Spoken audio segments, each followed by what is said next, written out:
guys. All right. Yes, It this is. like, grow a beard bud after. We're talking This is about the beard table. That's right, yeah, it's the winter beard. We get it for, Looks good. when is it, Looks 90 good. degrees again? it's getting more and more gray for all of us. Okay. All right. It is 6:08, and we're going to start the meeting. Let's start off by taking roll call. Tony? Tony Stein, Brian Nash. Michael Rhodes, Amy Rodnick. Dave Bench? Okay. Guess that's who we have. And before we get started with anything else, is there anyone in the audience who wants to make any public comments? All right, don't need to open that up. Very good. Thanks, everybody, for being here. We have the consent agenda. Do we have a motion or any discussion around the minutes from our January meeting? Since I missed the meeting, I don't want to discuss them. Let somebody else discuss Go them. through them all He again. was a dandy. I'll move to approve the minutes. I'll second. Okay, all in favor of approving the minutes? Aye? I'll abstain since I was absent. Aye. Aye. Aye. Aye. And, okay, all opposed, you abstain. Okay, the ayes carry. So. Next item is discussion and possible action to elect the chair of the Planning and Zoning Commission. I'll move we elect Dave Bench. Second. I'll second that. Third. Third. Aye. Thanks very much. Okay, all four? Aye. Okay, Aye. all opposed? Okay, the ayes carry. You better not be opposed. I am not opposed. I promise to keep these meetings as short as possible, but always interesting. Thank you for your service. Appreciate it. You'll always be glad you're here. Okay, now we're going to be moving to, I think we have Mr. Cox. Presentation and discussion on the role of Planning and Zoning Commission and the development application and code amendment procedures, including amendments to the zoning regulations and associated notifications. Mr. Thank you Cox? very much. I'm Bryce Cox, for those of you who I have not met or have not seen me before. I'm with Denton, Navarro, Rocha, Bernal, and Zek, the city's legal counsel. I am a city planner, and I help everyone with all of their city planning and development items. And so I worked with Ms. Wayman on this to put this item together. This was requested originally by the Planning and Zoning Commission several meetings back, I believe in January, to kind of talk a little bit about procedures that the P&Z sees for zoning and code amendments, as well as notification requirements that go with that. And then it kind of expanded a little bit as well to have some conversation on roles and responsibilities. So I'll give you this quick presentation, then I'm happy to answer any questions that y'all may have, and we'll kind of go from there. If you'll go to the next slide, Michaela. So the first thing that I wanted to visit with you on is duties of the Planning and Zoning Commission pursuant to state law. So two of the big functions that are offered up here are zoning-related items and zoning-related matters, which, as far as the commission is concerned, you are a recommending body. So you provide a recommendation to City Council, and then City Council ultimately takes action on that to approve, deny, or modify as they so choose. And so with zoning, there's several different pieces for the city. We have actual rezonings. There's not very many of those. The city only has a few zoning districts and mostly built out, and so there's not a lot of zoning change that we see in Rollingwood. You also have zoning regulation changes and code amendments, which we do see quite a bit of, especially recently. And then the last piece will also be special use / specific use permits, which are it's a zoning function that is specific to certain land uses being allowed in certain zoning districts. You also don't see very many of those, but it's predominantly on the commercial side. The other thing that gets offered up is plat approval, specifically subdivisions from Local Government Code 212. There's the allowance for Planning and Zoning Commission to either directly approve plats or to have a recommendation or approval that then also goes to city council. The way that y'all's code is set up, go to the next slide if you don't mind. On zoning matters, you are, like I said, you are the recommending body. So you'll hold that public hearing, and we'll go over notice in just a little bit. But notice gets sent out, you'll hold the public hearing, and then ultimately provide your recommendation. That can be a recommendation for approval, it can be a recommendation for denial, and you can state reasons for all of those things. You can also modify in your recommendation what you'd like changed from what was proposed. And that's kind of that zoning piece. And that would apply to rezoning requests, changes in zoning code, as well as those special use permits. The other piece that you then do on subdivision is you will be the first layer for what I'll call new subdivision plats for land that's never been subdivided, which there may be 1 or 2 parcels in the city. It's very rare now for y'all because you've already been platted before. And so those, when we have preliminary final plats, they'll come before the Planning and Zoning Commission for approval first, and then they'll be placed on a city council agenda for city council as well. And then the other one that comes to y'all that is potentially the final approving body for is administrative plats that are deferred. So most of the plats that we actually see in the city are amending plats or minor plats, where we've already had land that was subdivided before, and we're making amendments. Maybe we're moving a lot line or combining 2 lots into one. The city's code allows for administrative approval of those, but there can't be administrative denial or conditional approval. So anytime approval is withheld by city staff, those are placed on a Planning and Zoning Commission agenda, and the commission is then able to take action, and you're able to approve, deny, or approve with conditions. Like I said, the rest of the plats, the preliminary, final, and then replat. So if we were to take a big lot and subdivide it into 2 or more lots that was previously platted before, that would be a replat. Those come before the commission for a recommendation and then ultimately go to city council for action. All right, next slide. So the actual procedure. So for zoning district boundary changes, which is a rezoning as we think about it, maybe changing. We probably don't have anybody that's going to change residential to commercial, but I would not be surprised in the future if we have folks change between different commercial districts like C1 to C2 or amongst those pieces, or even using the planned development district. Those would be rezonings. And the way that works is the property owner typically will initiate that rezoning, although it may also be initiated by city council or Planning and Zoning Commission pursuant to y'all's code. Those are typically what we call city-initiated rezonings. And so an application is filed or a motion is directed to have staff prepare a zoning change. That application is submitted. It then goes through a technical review process. So this all occurs at the staff level. Staff will check that application for completeness, make sure we got all the pieces needed that are all technically reviewed. Staff will review the documents and exhibits to make sure they meet the specifications that the city has. They'll issue comments to the applicant to revise things as necessary. They get resubmittals until we kind of get a good exhibit that meets all of the city's technical requirements. And then a date gets set for a public hearing. We send notice for that public hearing, which we'll go over the specific notices in just a moment. Set notice for that public hearing. We then come across having our actual Planning and Zoning Commission meeting where we hold that public hearing, and then the Planning and Zoning Commission deliberates and provides a recommendation. Following Planning and Zoning Commission's public hearing, City Council is then able to hold their own public hearing and then take action following their public hearing, or potentially take action on the request. So they can approve it or deny it or potentially change it, although in rezoning it's typically just approval or denial. Planned development districts sometimes have a little bit more negotiation to them from the dais with both Planning and Zoning Commission and City Council, but straight rezoning from one district to another, it's typically a kind of a thumbs up or thumbs down type thing. If you go to the next slide. Can I ask a question Yes. here? After staff has gone through its technical review,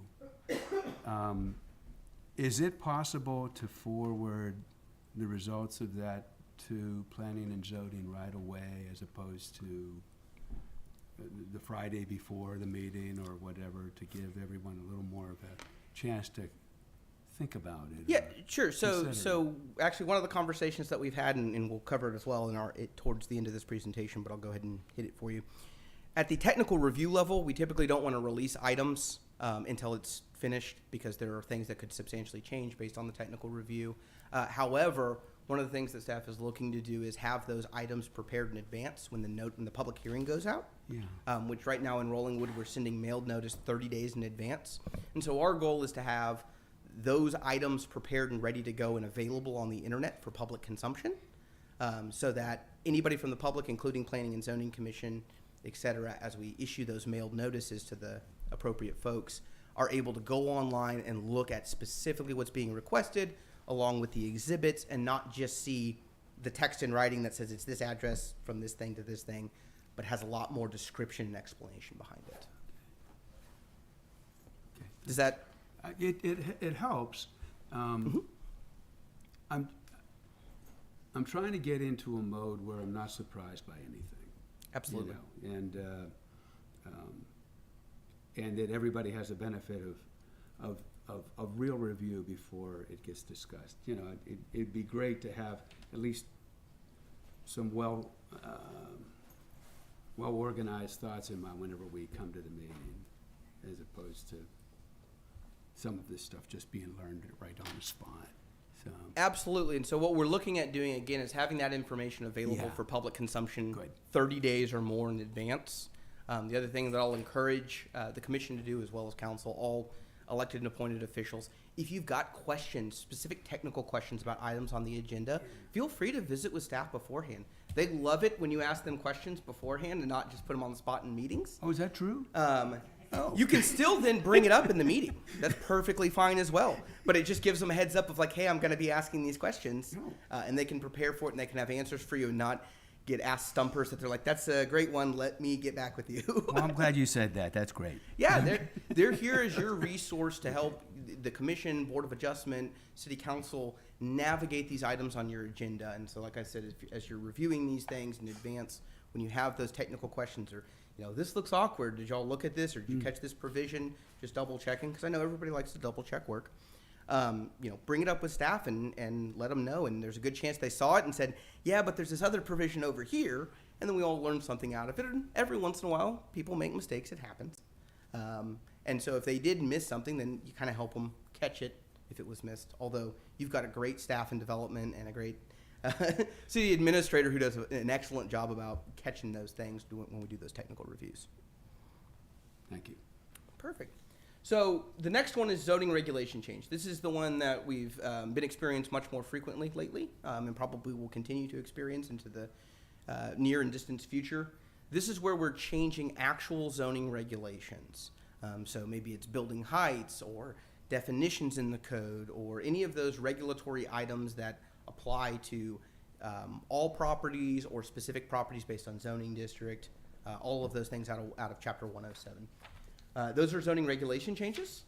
Pursuant to the Rollingwood Code, zoning regulation changes may be initiated by either City Council or the Planning and Zoning Commission. The way that this normally works is staff will typically, when that motion is made, there's hopefully enough direction to staff for them to be able to draft something. And staff will take a crack at drafting the requested change before bringing it forward. Once that draft has been completed, they'll they'll create a public hearing notice schedule so they can schedule the appropriate meetings as well as the appropriate noticing times. We'll then go through that public hearing notice process where we send mailed and published notice as applicable, and then we hold the public hearing at Planning and Zoning Commission on the appointed day, have the public hearing, the commission will deliberate and make a recommendation to City Council. Again, in favor, opposed to, et cetera, that you can do. And then after that recommendation has been made, it will go to City Council for a public hearing, and then City Council will take action on it.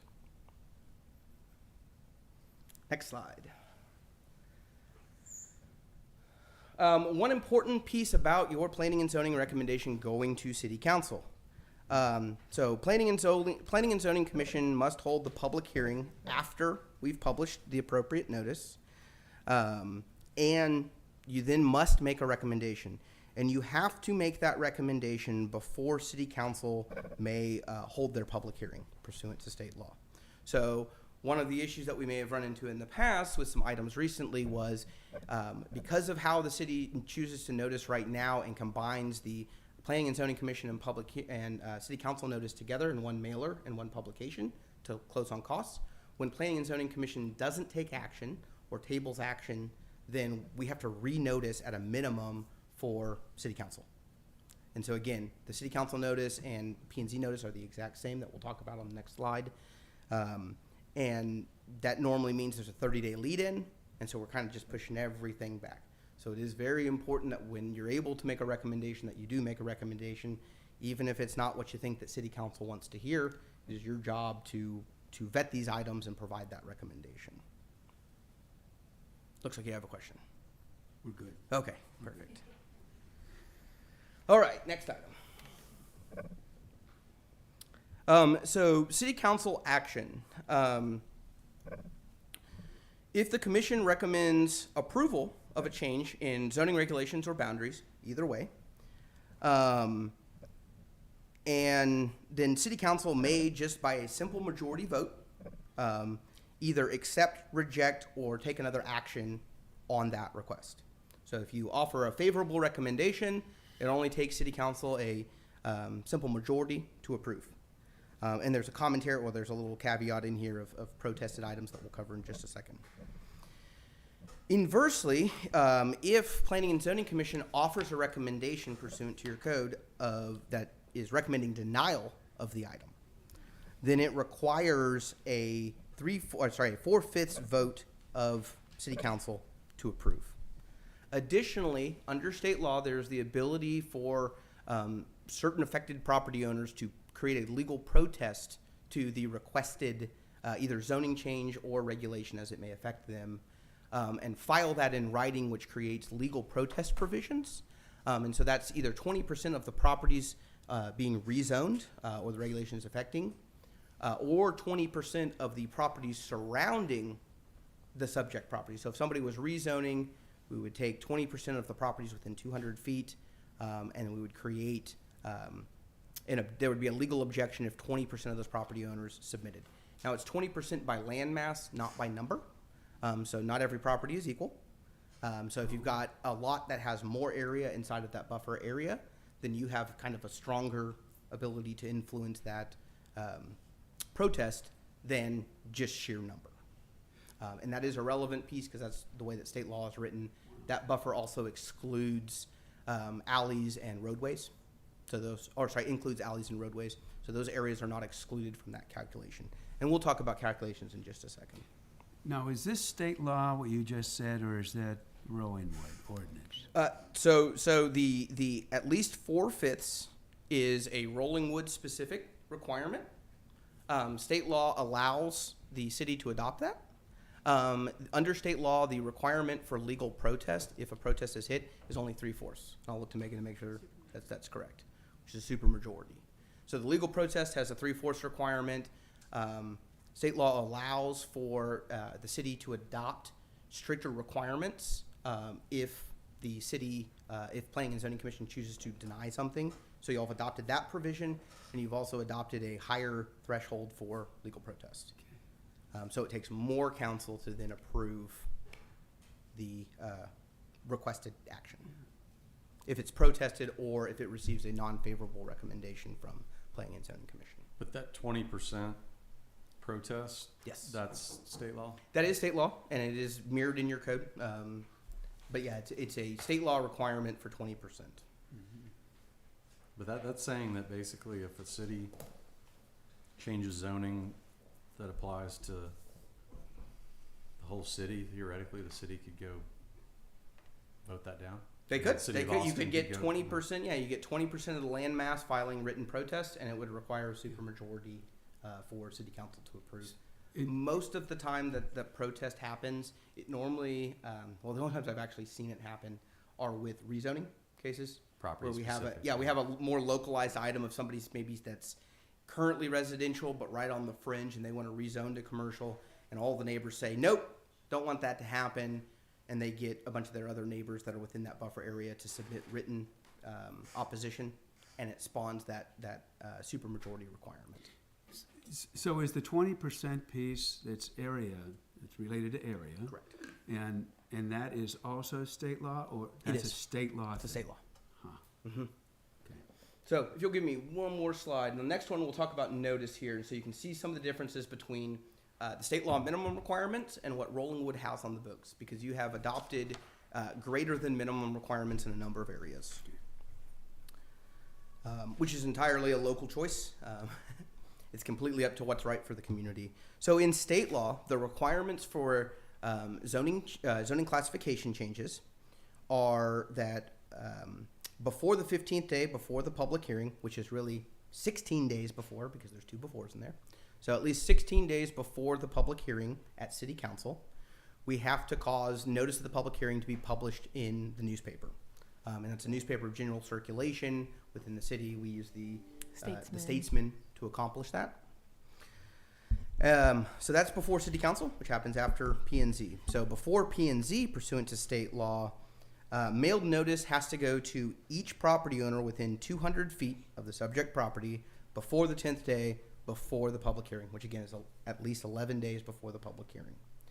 We have to send mailed notice to all affected property owners within 200 feet. And both of those, there's the local government code reference if you want to look them up. They come straight out of the Texas local government code. Now, in Rollingwood,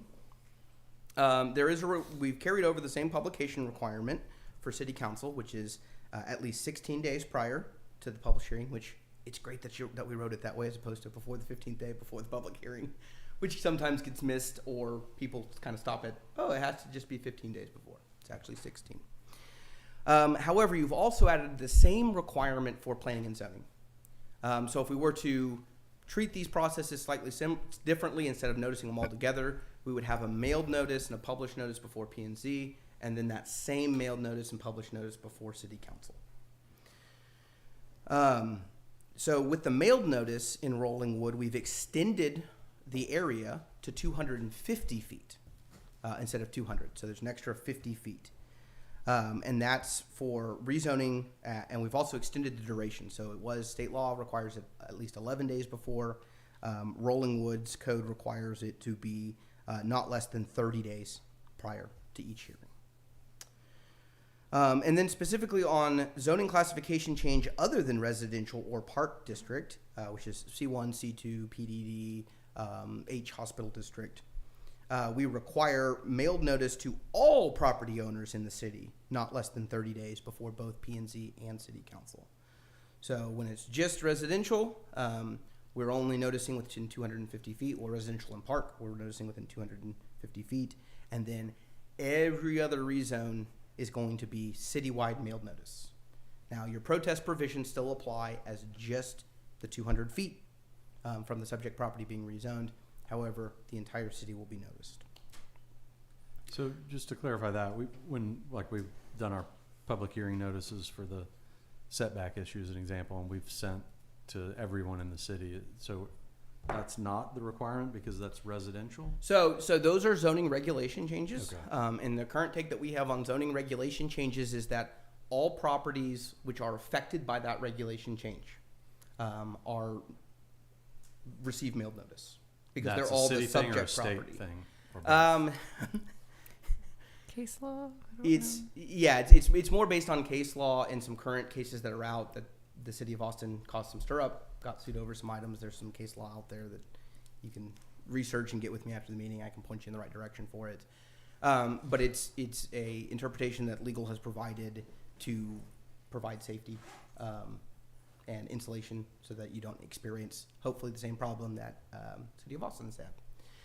And so in the case of the changes that we've been noticing for that planning and zoning has considered in the past and tabled and we've had to renotice for, we've done citywide mailed notice because it affects your R district, and your R district is a humongous amount of your city, and it's a little easier for staff to generate a property owner list for all properties in the city than it is all properties zoned residential and then all properties within 250 feet of those zoned residential pursuant to your local code. right? That's a much more tricky piece. It's just a little faster and easier for them to notice it. So that's really a courtesy in a sense, what we're doing. Whenever we send out notices citywide, it's essentially a courtesy, right? Yes, otherwise it would just be to Yeah. the residential properties and then those commercial properties that are within 200 feet of something zoned residential. So the south side of Bee Cave, I think, is about the only part that's outside of 250 feet from a property zoned residential. So those get noticed basically as a courtesy notice. So, given some of the difficulty we've had in trying to continue or keep momentum up around a particular issue, and also being able to meet our requirements for public comment, I think during the last city council meeting there was some discussion about shrinking that 30 days to something else. Now, did we get anywhere with that, or is there any So- work going to be done on that? Right, we're working on that now. The city council did ask for us to bring back some, I guess, modest ordinance amendments Modest, that yeah. might facilitate, still give enough notice, but then not necessarily set us back 2 months every time we want Right. to do a full noticing of P&Z and city council. And so we are working on that. We're trying to currently find the balance between continuing with those notices and then understanding that if they're, still both mailed notice, kind of what that entails when we're scheduling public hearings, and then kind of weighing the newspaper portion, do we need to do that for both? So we'll be bringing back some suggestions that can be tweaked, and the city council can actually act on those without P&Z because they're just regulatory. Is that correct, Bryce? Yeah, so they don't affect any zoning classification or zoning regulation change since we're just updating a procedure, right? We're not changing the height of a building or height maximums or land use, any of those things that are regulatory zoning regulations. We're just changing the procedure associated with notification. Okay, good. So can we expect to see something at the next city council meeting? Yes, and that's on March 22nd. Excellent. It was Thank you. pushed a week this month. Good. Thank you. Perfect. We'll go last slide. So that's a perfect segue into my last piece, which is I'd like to just take a moment, kind of talk you through some best practices that I've experienced in doing this work, a little bit of how maybe some other communities do it, just to get everybody thinking. Because one of the overwhelming items that we've continued to hear from staff and at public meetings, et cetera, is we need to provide as much notice as we can that's reasonable so we can get as many folks involved who want to be involved in the process Right. as we can. So with that in mind, I will offer up a few thoughts. So one of the first things is based on how we're noticing currently, it really puts planning and zoning in the hot seat to take action every time we notice or we're forced back into a second mailer and a second published notice, right? And there's a big expense associated with that could be avoided. So one option is making some minor revisions potentially to your noticing requirements, and also separating those things out, right? So if we're doing mailed notice, even if it's 30 days in advance for Planning and Zoning Commission, we can do that, and we would then wait to notice for City Council until after P&Z has made their recommendation. What this will do in your calendar is it'll actually push you to the following month. So we have P&Z meetings before we have City Council meetings every month. If you did something like that, it'll push your City Council meeting where the item is heard for action until the month after P&Z has made a recommendation. So we still have plenty of opportunity for input. We then do publication at that time. One of the important pieces in this, especially for items that it's not crystal clear exactly the direction given about the change, right? We want to talk about it. We want to work through it. We want to have these discussions and engage the community. What I'm going to suggest that we do is we have workshops and discussions to talk about draft language until we get to that point that P&Z, for the most part, has consensus. We're not looking for everybody to agree. Doesn't always happen, but just general consensus that yes, the draft that's been provided for you is what you're looking for, or vice versa with City Council. Draft that's put before you is generally what you're looking for before we start the legal noticing process. So that way, it's got a couple benefits to it, right? Everybody gets to see the code language and talk about it as we go through the process. The public gets to see it, and by the time we're issuing those notices and the wonderful, colorful postcards that the city's using, when people go to the city's website to look at those things, we will have that draft language that's being proposed up. So folks can view it, they can know exactly what's being changed, without having to just show up to the meeting and figure it out. And it's just a slightly different way. Nothing prevents you from listing those things, those discussions, as public hearings if you want them as public hearings. They just wouldn't be the official public hearing that's required with notice. Although I don't know that you necessarily need to do public hearings because the meeting procedures for y'all's meetings allows folks to speak on items. And so it's not necessarily needed to do public hearings. Other cities have much stricter requirements about when they let people speak. And so sometimes it's encouraged to do public hearings so you give the public an opportunity to chime in. Additionally, one of the big things that we've been talking about staff doing is having a much greater web presence for these changes and for these notices that have more information than just what you get in the postcard, but actually have a little bit of a background summary, kind of in the average person's information of like, here's high-level changes, here's a little bit of background about why it's being changed, and then also still provide those red line changes that would be incorporated into an ordinance eventually so that everybody at every level can see the information that they want. They can then also contact staff if they have questions and work through it. They can also be prepared to give their opinion when the actual public hearing occurs. And as far as their participation throughout the process, it's very easy if we keep workshopping items for folks to continue to participate and be heard and have their input heard and considered. It's also much easier on staff to be able to know exactly what we're drafting and what needs to be changed in the draft. And we can continue to have those month to month on consecutive meetings without the cost and expense associated with the legal public hearing notice requirements. Now, is there a legal difference between a workshop and a public meeting or a public hearing? No.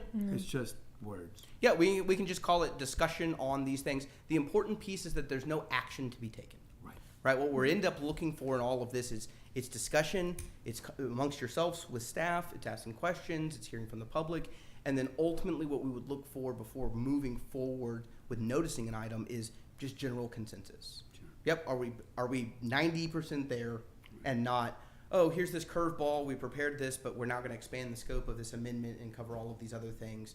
Because the other piece of that is we want to make sure that the notices that we're sending out are as specific as we can get them so people know exactly what's going on. And there's some difficulties at times with trying to be specific enough so people understand, but broad enough so that the commission and council can discuss other items or incorporate other pieces that they may want to. And so by going through this kind of workshop discussion process, by the time we're ready to do that legal notice, we already know the sections, we already know roughly what's changing, all of that information's there available, and it's much easier for the public and for staff to review. Can I just ask a couple of questions? Absolutely. Because I really like the idea of the workshopping and consensus building in advance, but does that create problems with Open Meeting Act or anything like that? So we can all get together and talk about zoning ordinance changes? Exactly, you can have joint workshops. Or There- Are we separate. talking about within the context of our formal meetings or outside of that?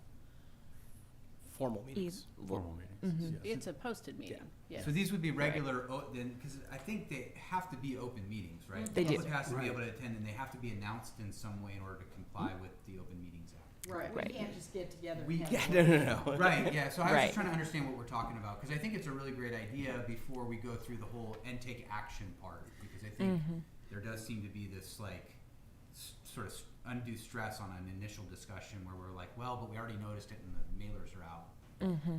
So that all So makes we're sense. just talking about changing procedurally our current meetings to, Yeah, so facilitate it more would be like efficient notice. this, and we would just, it would be to discuss. yeah. Right. And I would say a lot of times your workshops are probably going to be held as special meetings, just because if you've got a lot of business to attend to in your regularly scheduled meeting, you may not have the opportunity to have that full discussion, but you can also have a workshop at your regularly scheduled meeting. What kind of notice do we need to give to the public to have one of these workshops? It's the same 72-hour notice for TOMA, but you can certainly do more. Oh, 72 hours. Okay, that's great. It Okay, is. thank It you. is This great. is really helpful to understand. And again, that's part of our goal. So with staff is building upon the website tools. So as we start these processes that may result in multiple meetings worth of discussion, we can include that information as we know that's going to be on the agenda. We can update it on the city's website and include the most up-to-date information for folks, as well as obviously it'll be in the agenda packet. But then they can have one place to kind of track and understand what's going on, as opposed to, well, I got to go back through X number amounts of minutes and meeting minutes, et cetera. Instead, they can kind of see, oh, this is where we're at now. Getting back to workshops, you said it wasn't really much different from a meeting because no decisions are being made, do we need to have, the full support that we have here? Do we need to have legal counsel with us for a workshop? Do we need, what do we need? Anything special or just Good question. agreement? Attorneys are expensive. Exactly. Yeah. I'd say not necessarily legal. We like to have them here for, action items and things that we want to make sure that we're following, appropriate protocols. But if it's a workshop that's just discussion, Yeah. and even if there are extra of those, staff is always happy to be tracking questions. And that way at the next meeting, when we do have them there, we can provide those. And you So- have the resources to be able to do that? I mean, if we said, we'd like to have a workshop and it's 72 hours from now, would you be able to respond that way? We would, right. No, you right. didn't think so. We would be scheduling this Am I asking the right people? more like a normal meeting. So Hard where we're, if there's an expressed interest in having a workshop, we'd reach out, get availability. It'd probably be about a week out, so we could put our stuff together, and then we would physically notice at least 72 hours before. Okay, well, and the other thing, I guess, on the same line of question is do notes need to then be taken and then posted, like meeting? There will still be Meeting minutes. minutes? Everything All will be that. identical. So yes. it's the same thing, okay? Yes, and it will show up in the meeting agenda page just like everything else. It Okay. might just say workshop or work session. Got it. Mm-hmm. I think I got it. And not everything needs to be done this way. I mean, there's going to be certain changes that y'all do that are just, hey, this is a no-brainer. It's a super simple thing. Or maybe as we go through this year's state legislative changes, the state legislature may change things that we just have to update for legal. And so there's not a lot of discussion on those. Probably don't need to workshop them. But anything that you feel is something that the community is going to be concerned with, right? We've been talking a lot in various meetings about updating the residential zoning requirements. It's probably something that you could use this process for to really help foster and facilitate some of that discussion without the added cost of the mandated, mailed, and published notice, especially the published notice, right? What about a quorum? Do we have to have a quorum to have a workshop? Yes. We do, Mhm. okay. Uh-huh. Even if we're not taking action. Right. Um, Just for to a deliberate. purpose to meet. Yeah. Mhm. Yeah. Right. Okay. Okay. But if we, that stuff always. But Well, if we have a quorum, then that's bad too. If it's a not noticed meeting. public, right? We Exactly. couldn't get together over beers and just hang out. No, And talk Not about and it. discuss city business. That's You right. could not. See, it's tricky. Right. but if we showed up for a meeting and a quorum didn't show up, it's my understanding, since a public hearing has been it's been noticed to the public, we could still talk, but we couldn't take any action. Is that correct? Or would we just have to leave if we didn't have a quorum? Because That's- I mean, I I've would been at caution meetings against where that. there was no Yeah. quorum, and so the body could not take action, but it could, if it was properly noticed, have a discussion. And so when you say public hearing, though, that's kind of where I'm like, well, public hearing is very different than just a discussion, right? Well, anything that is publicly noticed, and we're there pursuant to the public notice, so we're not in violation theoretically of the Open Meetings Act. But if we can't take any action because there's not a quorum, do we all have to get up and leave, or can things be discussed at that point? So if only 3 of us had shown up tonight, could we have carried on with Right, the meeting and could talked we- about all yeah. this with no action Right, being we couldn't taken? have elected a new chair, Right, we couldn't yeah. have approved the minutes. But you but couldn't if call we- the meeting to order. And so at this Oh. point in time, are you having deliberations or discussions in a number that's less than a quorum when you know you're gonna have to repost a meeting in order to take action on those items and have a public meeting? So what you're saying is you maybe could do it, but it would be kind of a waste of time. It might, yeah, it could be. I don't know. Right. Tricky. I'll say we've never had. We've always just, if we didn't end up making quorum, we've just left and renoticed for a new meeting. Generally, it happens on occasion, not very often. No, we're still talking about workshops here, which seems to be a little. Which is bit basically a scary. meeting, though. A workshop is a meeting. Right. Yeah. Yeah. Yeah. For Yeah. for all There's just intents. Right. No You. formal votes are taken on anything.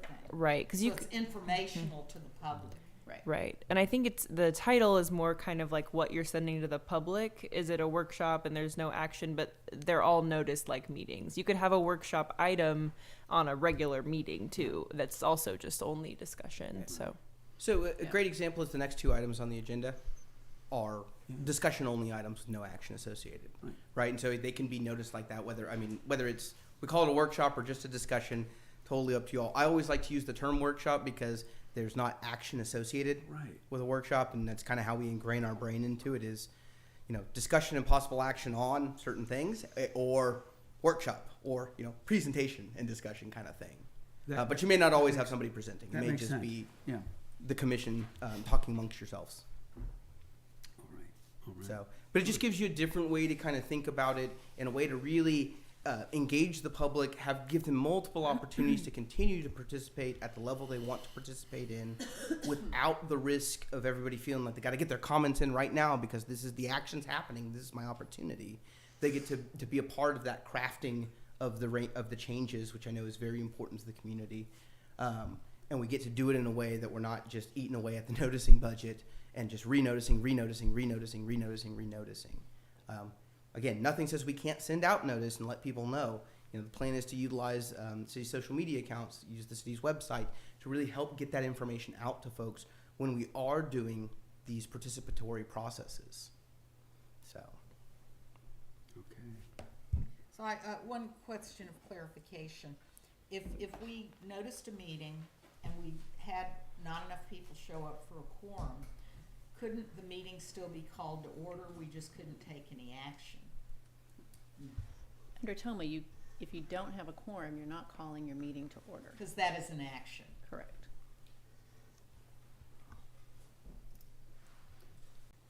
So. Well, that answers So that. where are we now?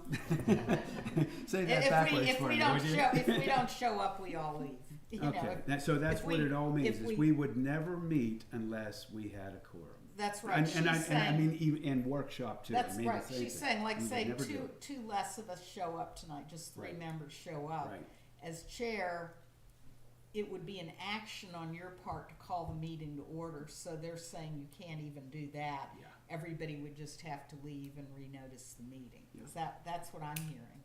Okay, And if someone is on video, that does not count towards the does not quorum, so count. you couldn't, right. can't do it, huh? no, but I was one time and and do y'all have I alternates? think I could vote, I'm sorry? but Do I you have alternates? couldn't Not count on towards a P&Z. Okay. quorum. And that's one way. If there are concerns with quorums, or have historically been issues with quorums, one opportunity that you also have is to add alternates to your code, so that you can have alternates who can then be seated. I know staff, because I've seen the emails before, coordinate with folks to make sure that we have a quorum. Doesn't Board of Adjustment or the BOA does. Yeah, they Yeah. have alternates, right? Mm-hmm. That might not be a bad idea. It also serves as a good stepping stone, in my experience, for when folks are moving maybe off the commission because they've kind of put their time in, life got busy, can't do it anymore, or maybe they move up into city council. It gives a good way where we can potentially appoint somebody who's already kind of involved in the process, The knows how it elders. works, kind of pre-training them. Little OJT. Yeah, the elders of the commission. Well, and the nice thing is, if you have any kind of regularity where you have just one person missing, Yeah. then you're going to use those alternates with a fair amount of regularity, so they're not going to feel like, oh, I'm just sitting I signed up and I don't get to ever do anything. And on things like discussions, you may want to have them participate in that discussion, whether it be from the gallery or sitting on the dais. Ultimately, that's kind of up to what you approve. Yeah, an alternate could come to the meeting and be a part of the public. They wouldn't be a part of the formal meeting, but they could come and get educated and make public comment or whatever they wanted to do. But if a member had to leave early, the alternate could step up into their spot. Ooh. Now that's a tricky one. They Let's talk can't about they that. can't like well I They was about to can't say alternate? I've seen different things, but it's kind of like you're saying. I mean, with a workshop, I've seen alternates come so that they can be involved and they know and understand, because at any point in time they may need to sit for a meeting. I think I've seen alternates when the vote required, kind of like we were talking about earlier, whether you've got a 3/4 vote or a supermajority vote, if someone needs to leave a meeting. But I don't know. I'd have to double check to see. You can't switch out. Like, I can't say, well, I'm going to abstain from this item and I want my alternate to sit in. Yeah, but if somebody said, But- I can only be at this meeting for an hour and then I have to leave, the alternate could not step in after that. But- And so but if that you weren't gonna lost have the a full full boat, if- quorum, yeah. then, you know, But if you only had 6 people showing up, you knew somebody's out, I'm out of town, I'm not gonna be at the meeting. You could have the alternate start the meeting, and you got 7, and then somebody leaves. Right. I think it's, yeah, more for purposes of ensuring you have a full quorum, not so much ensuring that you end up with, you know, when someone leaves, you fill it up. Kind of like So I think in Board your of Adjustment. scenario, Like- if we had 4 of us, regular members showing up, and we knew we only had 4 and somebody had to leave an hour early, you could have an alternate or 2 come and start the meeting on the Right. board, and then somebody leaves. right, well, the alternate, in that event, the alternate's there for the entire meeting. Yeah, so they're not So that jumping would in be allowed. midstream, yeah. So it might be a good idea to have alternates. I guess we have to ask city council to be able to do that, right? To get That alternates would have involved. to be a city council, plat. Oh, and we'd have to code. double check if that needs to come through. You know, and there are Something in probably your people who've Sure. served on the Yeah. commission in the past who don't have time to do it on a regular basis, but could be alternates. Good So, thought. yeah, I like that. Good But thought. like I said, you'll meet regularly enough now, or starting to, that they'll get a lot of good participation. You have a lot of discussion that they can engage in as well. And so it's not somebody like BOA alternates that, hey, if our BOA always shows up, that person signed up and they may not ever see a meeting kind of thing, or be seated at a meeting. I think that y'all will find that it's beneficial to have a few, maybe 1 or 2, and you can write your code in a way that says council may appoint, they don't have to. But it gives them that opportunity just so that you can always have the full 5, which is in development. It's always good to have your full setup at both P&Z, City Council, and Board of Adjustment, because you get the best decisions out of a full group. I get the feeling our business is gonna improve here pretty soon, so we may need to be able to do some things differently than we do today, and an alternate might help that. So, okay, that's great. Do we have some people that have put in an application for planning and zoning that are, We probably do have a few. We people can apply for more than one board at a time, so we're usually only keeping an eye on those boards that have openings. But I'm pretty sure at least 1 or 2 have P and Z as an option on their application. Are we allowed to look at those, or is it only a city council thing? We generally put them in the packet when city council is going to appoint. Mhm. I don't see why we couldn't share them necessarily. I don't know. Have to double check and make sure nothing is. I mean, so to offer input or just to Nosy, see? I guess, I don't know. Fire open records request. Yeah. Right. This person never takes a shower. We don't want that, you know.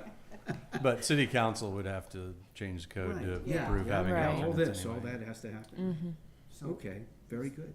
is that the conclusion of the presentation? Is I feel that like it, we- Bryce? Yeah, that's all I have in my presentation. I'm happy to answer questions, etc., or go sit down if you need to move on. That was thought very was good, really yes. helpful. Yeah, Thank very Thank you helpful. so much. Thanks for doing this. Thank Great. you. This is great. That was awesome. Before we go on to the next thing, I got caught up in the excitement of the moment, and I was remiss in thanking Amy Rodnick for her years of service in the position that I'm sitting in, so I just wanted to recognize that and have everybody Absolutely.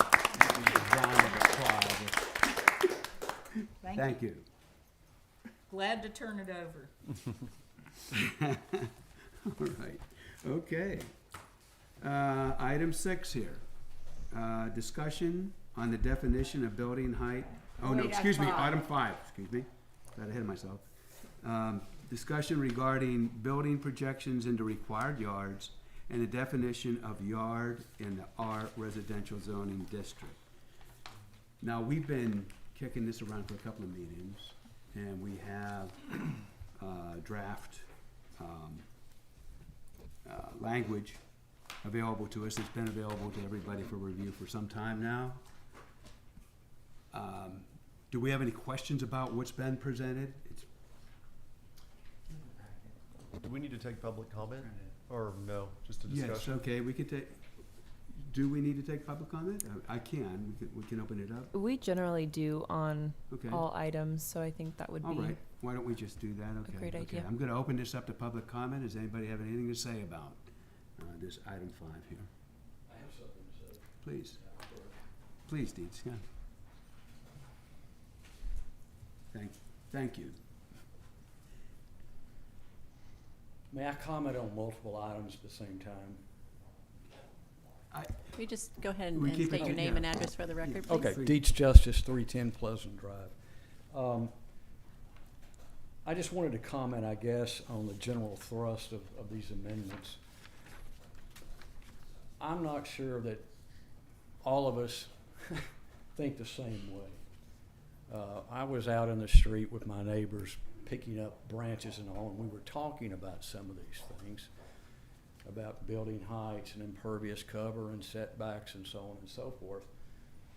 And the 3 or 4 people, the neighbors that I was visiting with, didn't see any issues. That they felt they were happy with the status quo. And so I guess I'm reminded of the axiom that all rules and regulations are enacted in response to an abuse or indiscretion.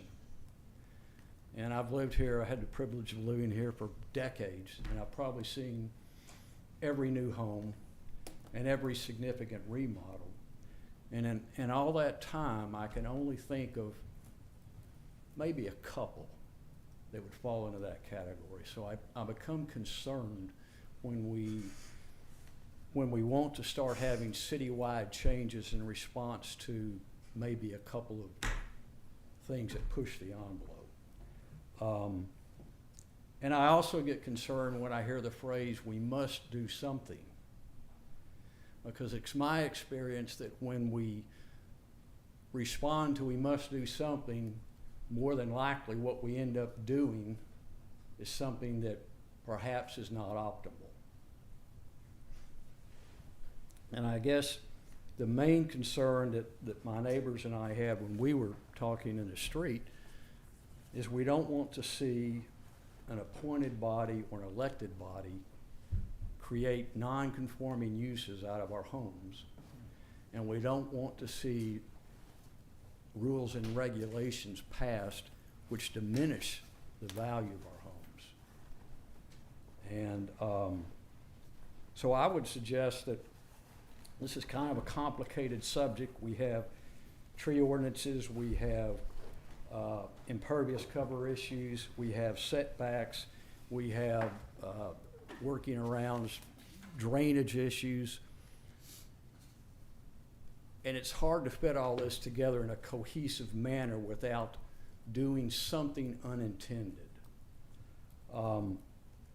If you're going to do something, I would suggest sending out a neutrally worded survey to every homeowner to measure the depth and extent of concern citywide. And I'm not saying this to diminish the concerns that anybody has on their particular property. Obviously, that's very important. And if you're going to do item 8, I'm not really sure the significance of items 5 and 6. I think that's probably a good idea to do that, because I think you could get some input from builders and architects and engineers, because my concern is that unintended consequences can result from doing some things that perhaps haven't been as thought out as they should be. So, thank you for listening to me. Thank you, Dee. Thank you. Thank you. I got a feeling it's not as bad as you think. I got a feeling it's not as bad as you think. All right. Anyone else? Okay, well then I'll close public comment. Okay, back to where we were. We've seen at least these proposed, what we've discussed, changes to the setback requirements, and have come up with a couple of things having to do with eaves and overhangs and then projections. I think we've had it out in the public space for some time. Are we ready to take action as in recommending to City Council that it at least adopt the language that we've come up with so far? So I think this kind of goes to some of what we talked about in the presentation, where we're workshopping effectively with this agenda items. No action can be taken tonight. So I think what we're talking about is, do we have general consensus enough to say that we should do a true public notice for potential action at our next meeting, right? That would be what we would kind of conclude out of this discussion item. I'm not sure. I think on this topic, I think we're past that. No, I might be wrong. Well, the agenda. Well, we can't doesn't take any say action right agenda. now. Discussion and action, it just Yeah. says discussion. Right, we can't Okay. take action on So we this. can't take action because Okay. the agenda doesn't say so, but, you know, to your question, we could add it next month. Right, so right now we could say, you know, whether we have a general consensus that this is worth taking a vote on. In order for us to vote on it, we would have to notice it to the public and have a public hearing. Well, I assume the city council is expecting us. I'll Take a I'll vote. also say the city council did direct a public hearing to be held at the April 5th meeting for both the setbacks and for building height. This language you're seeing here is not the language it's going to go for public hearing. That one is going to include all of the sections and be much more detailed, I guess, but it's going to include the sections in our code for setbacks and building heights and definitions.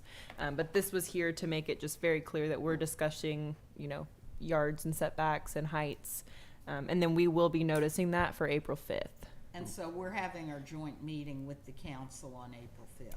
That is what item Well, 7 that's is we're to, gonna discuss that, yeah. right, the city council. So it has not been determined. Right, the city council requested that we bring to P and Z if you guys were okay with a joint meeting. So they have we've changed the code so that we allow joint meetings. It requires the city council to take action to set a joint meeting, a joint public hearing, I'm sorry. We've always allowed joint meetings, I don't wanna, now I'm going back and forth. Joint meetings are different, joint public hearings require your code to say that. And so, they have said, P and Z, we'd like to know if you're okay with having a joint public hearing on April 5th, but that is our item 7. Yeah. It almost seems like, I mean, I agree with what Mr. Justice said, that, you know, these all really call for discussion together in many ways. Okay, so I understand better.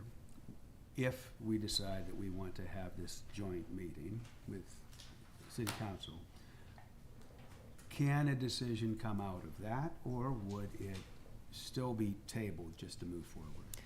It would, so in order for the city council to have a public hearing, the P and Z has to have one first, and they have to make a recommendation. So we can hold that, we can call it a joint public hearing. Right, P and Z can have their public hearing, but they do have to make a recommendation. This body has to make a recommendation Yeah.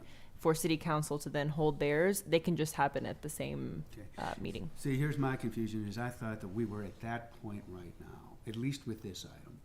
We were for the meeting that got canceled with the storm. Yeah. Right. And then there was not time to notice again for Yeah. this meeting. Right, and then the reason this meeting got moved 2 days early was to ensure that we could still notice properly for that April 5th meeting. If we would have waited till Wednesday, we couldn't have done that. I thought that what you said is true for the building height issue, but I didn't think that it Both was together. true for this issue, because it was properly noticed, I thought. Not for a public hearing, the public was not noticed. Neither are tonight Okay, published for a public All right. hearing. okay, Because those were both noticed together for our last meeting. Meeting was Mhm. canceled. There wasn't time to notice for either or both Mhm. before this meeting. We Right. moved this meeting 2 days early, so Because that I just have this notice with me, I just, it's an old outdated Yeah, notice. that's the one that got canceled. okay, More money down the tubes. more money down the tubes, It's a okay. really pretty flyer, though. I like our new logo. Well, Our- is there our any designer is great. reason, I mean, I'm just asking a question here, is there any reason we can't combine discussion of 5, 6, and 7? You can open all items. I don't see why not. I mean, because So, and- I think you've got a good point, you know, that, really this is kind of a comprehensive thing we're talking about. And while some people may be okay with definitions of yards but not changing height restrictions, you know, it really all goes together in terms of what is being proposed to address what some of us see as maybe, how should we say, Swiss cheese in the building codes, you know, so, Okay. I was just gonna say, I could see 5 and 6 as discussion items. Yeah. Having those, you can call those together, but my concern with 7 is just that it is very specific to whether or not you're in agreement It's an action to item. Yeah, take it's an action action on item. council's Yeah, you're right. request for But 5 and joint. 6 we could combine. Yes, ma'am. Right. I mean, if Dave, if. Oh, I'm fine with yeah. that, yeah, I mean, And- but I think we're gonna have to open it up for public, to the public first before we do that, because. See if anybody had we've anything to only say about asked- that's 6, right, yeah. We've only asked for item 5, and if someone has something to say about building heights, we wanna get that in. Right, and since his question went to, can I address both, you know, I think it doesn't make sense to say, okay, you can stand up and talk about item 5, sit down, then later stand up and talk about item 6. Let's just do 5 and 6 and Yes, and- address any concerns anybody has. I think Right. that's a great idea. Yes, you're welcome to call up 6 now to be discussed in I conjunction think we're to. gonna do that. Yes, okay, good, cool. All right, May the minutes so reflect. We're on the same Yes. page. I like it. all right, so, if anyone has been waiting to comment on item 6, this would be a good time to stand up. I'll open that up. All right, I guess that's it. We No, won't- no comments There from will be the no comments. video participants either, I take it. Oh, is there something over there? Hands are raised. There is, some movement. This is, They'll generally raise their hands. Okay. We'll try to alert you when Thank you. a hand goes up. It's Just hard double to see. checking, but all for naught, apparently. Well, I guess then it's, you know, are there comments? golly, are we safe or what? Or, you know, we can make comments. Okay, all right, okay, now, among ourselves, I guess then we can now discuss these two items, 5 and 6. All right. Is there any other discussion around the setbacks that we hadn't covered in the last couple of meetings? I mean, I'll start and say, on the setbacks, we've had this consistent language for two or three meetings now, I think.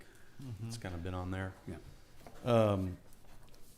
We have not gotten any specific comments, I don't think, from residents specific to this language or these proposed changes or this section. We've gotten some general comments about setbacks. You know, I think we've kind of been generally pretty happy with this for a while. So in the context of talking about whether we have consensus for notice, I think my general opinion is that a lot of this stuff all impacts each other, like Mr. Justice said, height and pervious coverage.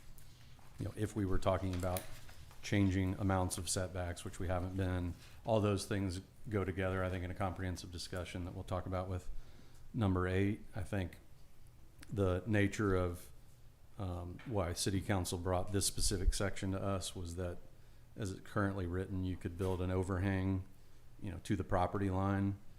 In theory, it doesn't prevent that. I don't think anybody's done that, but it could be done. So that was what we were trying to limit. So I've always been pretty comfortable with this one that, you know, it was relatively innocuous, closing what is clearly an unintended, you know, loophole that could happen.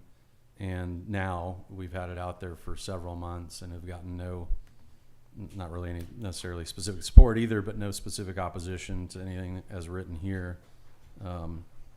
So this one I've kind of become pretty comfortable with what we've put together. I would like to call your attention to this listing that I handed out prior to the meeting, and each one of you has one of them. It is kind of a compilation of 35 emails that we had gotten. As you know, Desiree receives emails, you know, from the constituency and passes those along to City Council and to P&Z.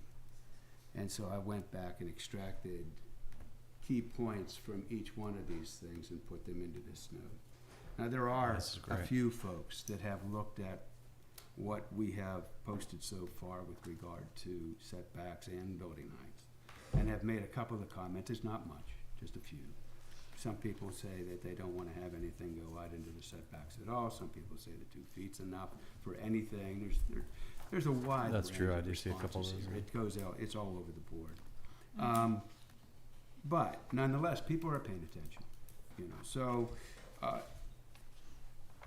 I think, to me, what, and we'll get into this, I think, whenever we talk about a task force, but the biggest thing that came out of this is we got about an even distribution of people who think that we need to do something right away on this stuff versus people who say, go slow, go very slow.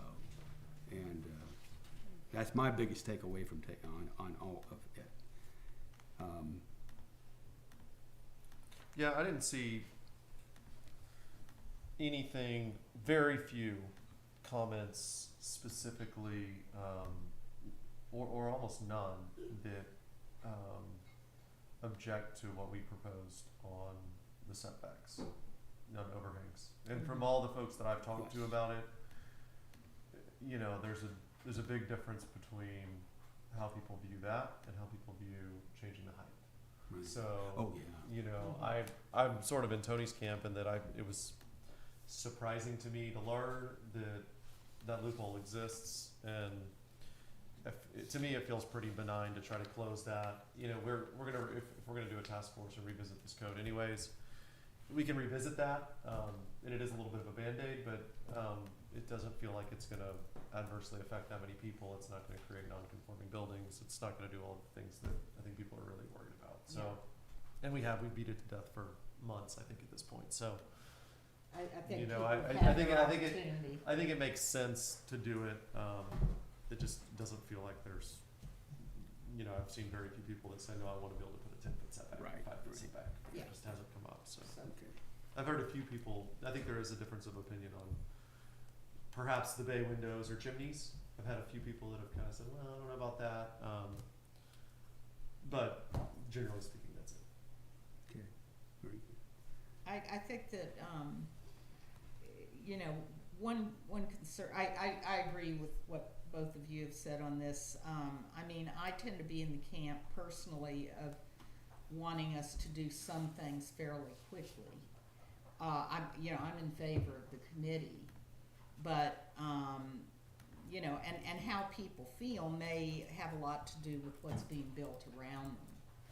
But, you know, I'm seeing a lot of enormous spec houses going up that dwarf everything around them. And it seems to me that these are inconsistent with what we have had in Rollingwood in the past. I think we have some very attractive large homes in Rollingwood. You know, a lot of nice architect design homes, a lot of owner-built homes. But I have a lot of concerns about the spec homes that are being built right now. And that if our building code allows some of this, that we do have some holes in the building code. And, you know, anytime you change ordinances, you're probably going to put some folks out of compliance, but they're grandfathered. And I'm sure my home is out of compliance in many respects. You know, it was built 40 years ago. If it burned down, I couldn't build the same home that, you know, I have now. But, I was trying to go through the points that Dietz made here.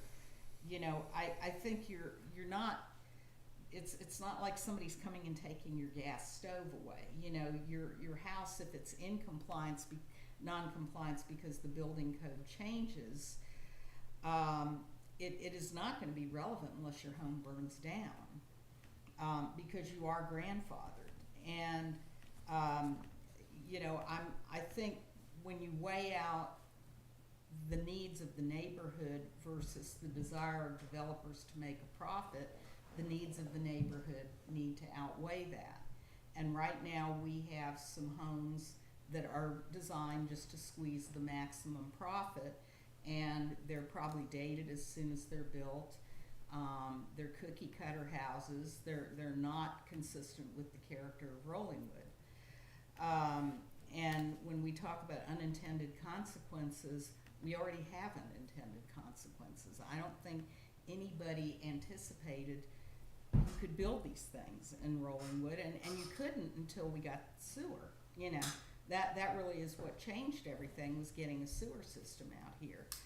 And so I think one letter that particularly struck me was Mary Tucker's, because Mary lives around the corner from me. I know Mary and Kurt, and the developer, I watched them as that developer tore down cedar elms, you know, old trees in the backyard. You know, they were in the setback, you know, but they just tore them down. And now Mary and Kurt, who've had this wonderful wooded area behind their home, now, you know, everybody in that house, when it's sold, is going to be able to look right into their bedroom window.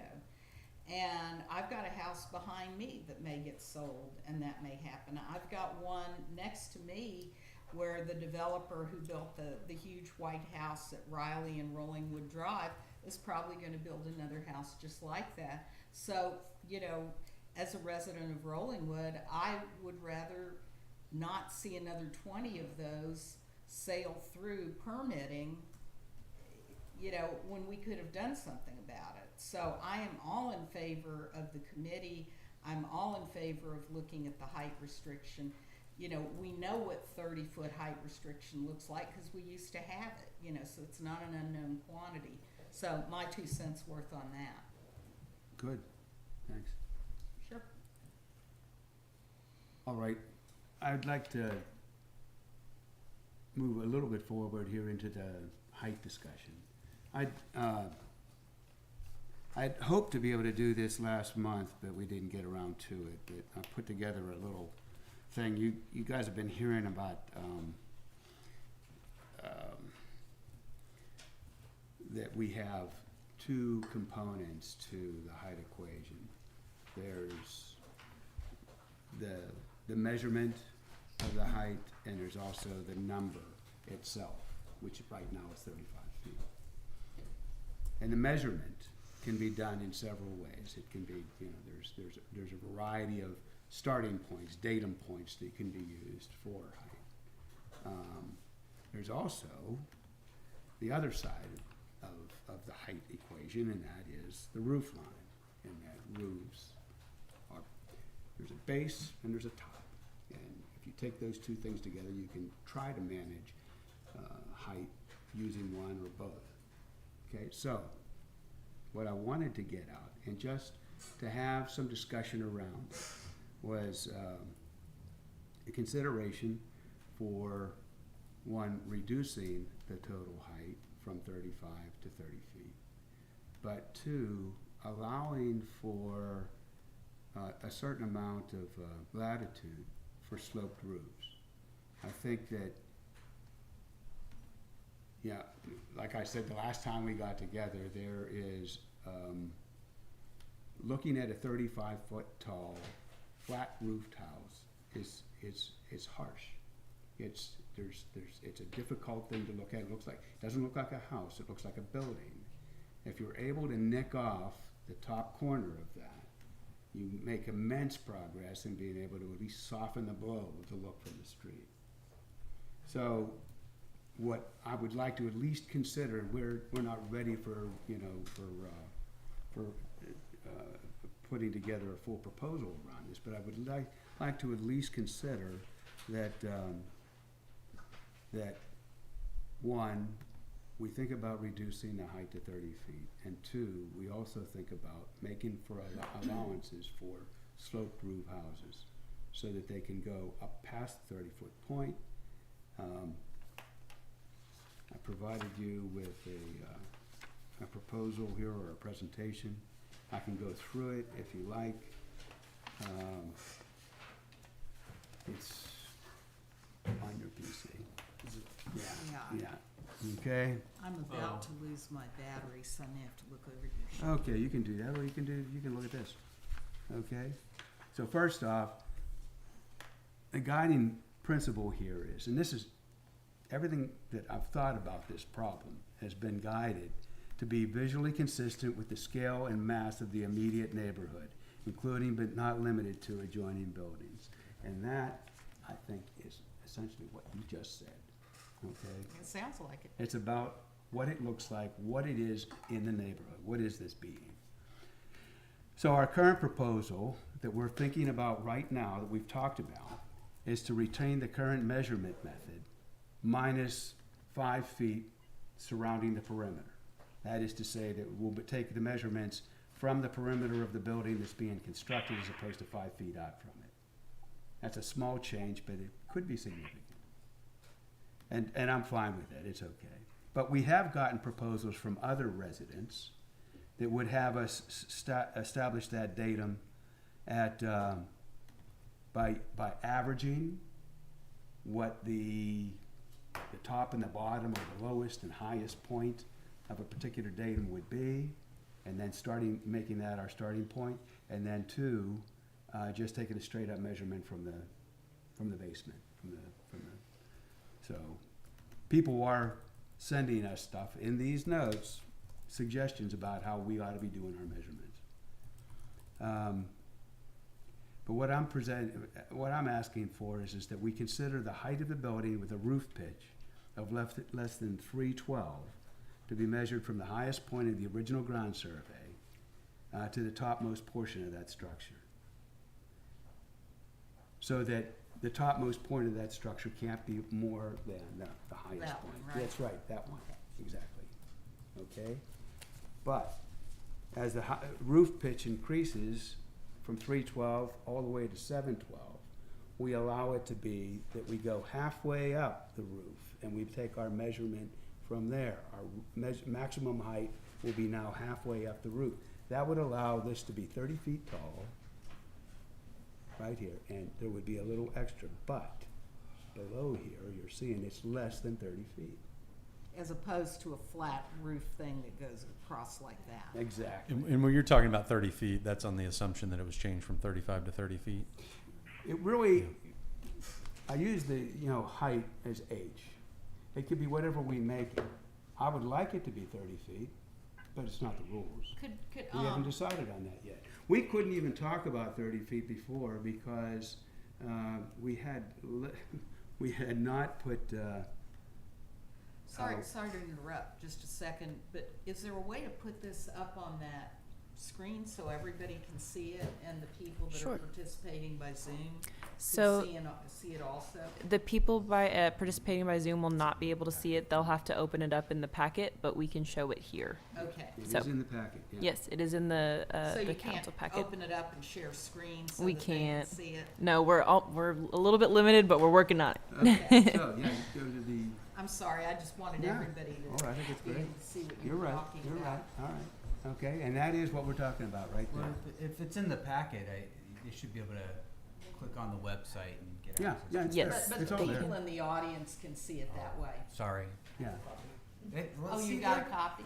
Probably our Why two don't most I have a prepared copy? residents. Of course they have copies. Yeah, well, Always on the. I don't have a copy and I my guess they printed it computer's out about to themselves. die, so. Okay. Anyway. So is uh, it your suggestion, Dave, that we try to I have thoughts that I want to share at some point. go for it? Oh, No, go, Mike. You had a question. Well, This no, is the I guess discussion, my yeah. my question is really. I agree with a lot of what you said, Amy. It's funny because I know that the Park Hills house is the poster child for what everyone is, which it's bad, right? I mean, they took advantage of every piece Every- of, every yeah, hole you in know, a piece of Swiss cheese. If you look on the satellite and you go, oh Yeah. my God, wow. But anyhow, but it's funny, the Riley house, like I have people that, I don't really like that house, but I have people that, oh, it's so beautiful, we love it. It's, it's not too, so it's, taste matters. But, well, you're right, but what if, like, a whole 2-block area was built with those houses? What would Rollingwood look like? Well, so Part of I Rollingwood guess is my- that houses are different, and maybe a couple of those, it's no big deal, but if we're gonna allow lots of them, is that what is consistent with the neighborhood? So I guess I'll just say this, I appreciate all the thought you put into this, Dave, because I really do think it's smart to be thinking about how do we measure height, and it's a sticky wicket, so Yeah. to speak, to me. Oh, And, yeah, it's very and I nuanced. don't know the answer. Yeah. I am concerned though that, like, I don't like us making aesthetic choices. Because I think one of the things that I've always found attractive about Rollingwood is there's not an HOA that says you shall have this color of paint and this style of home. And the variety is what's great. And I think to Amy's point about cookie cutter homes, my concern about something where it's like you're incentivizing there to be sloped roofs is, I mean, frankly, I think there's some really impressive and very cool looking modern homes with flat roofs. There's one on Chris Cove that I think is gorgeous. But and- is it 35 but- feet tall? Well, Probably not. no, in fact, mine's a very, very modest size home. And that's the point. But I don't want to start incentivizing a certain style of home. That's my concern. It's like all of a sudden now it's like, well, flat roofs are bad, pitched roofs are important, you know. And so we're like, okay, well, if I want to maximize things, I got to go pitched roof. That's my concern. I don't hear Dave saying that. I think what he's saying is he's addressing the dwarfing the other houses in the neighborhood issue. Because I think we could all agree there's some beautiful homes in Rollingwood that have flat roofs. Oh, sure. You know, and I love modern homes. I've seen some gorgeous ones. But, you know, if I were going to start over, you know, I'd build a smaller version of some of those homes myself. But I think what I'm hearing from Dave is how do we allow for diversity but not have these enormous things dwarfing the rest of the neighborhood and creating the problems, say, that Mary Tucker addressed. Yeah. Yeah, I think we're trying to manage for what happens when you absolutely maximize every area of the code. So one way to approach that would be, like, say, if you said we're going to keep 35 feet, but you can only be at 35 feet if you have some version of slope. You can still have a flat roof, but maybe that flat roof can't be at the 35-foot number. Maybe it will end up being That's exactly whatever the right. math works out. Mm-hmm. I think my- Some my of the general- dwarfing houses have sloped roofs and they're probably at 35 feet. So, I mean, it's something we can't resolve tonight, you know, but it's something we need to look at. Well, I think that's the question too, is, you know. Well, given our well, constraints, here's our situation. You know, it's difficult. I can't go and talk with all of you guys at the bar. As much as I would You love can. it. And as much as, and I would love to do that. Particularly over You know, I can't at the do it. bar. So everything that we discuss here, we have to do in front of this audience. We're kicking this around in front of you. I hope you're enjoying it. Mr. Chair. Oh. We also have a hand up from the audience. have a I wanted hand. to let Okay, you know. great. It's from Dana. Hi, this is Dana Hollingsworth. I live at 303 Almerion Drive. And I heard the committee person talking about grandfathering, but her understanding of grandfathering is not my understanding of grandfathering. They wouldn't immediately have to go and bring their house into compliance. But in the future, if they want to make changes and that change requires a permit, then they would most certainly have to come into compliance. That's my understanding. For example, I bought my house. It wasn't platted. It was meets and bounds. And under Texas law, normally meets and bounds is just fine. But the city had a plat requirement. And all I wanted to do was change out my windows. And we had to plat our lot to change out our windows. So and that plat requirement came way after my house was built. And so I don't agree with the understanding of, oh, I'm grandfathered, so everything's cool. It's not. Yeah, in fact, I was going to come back to that comment because I do think that Miss Hollingsworth, right? So Yes. there is.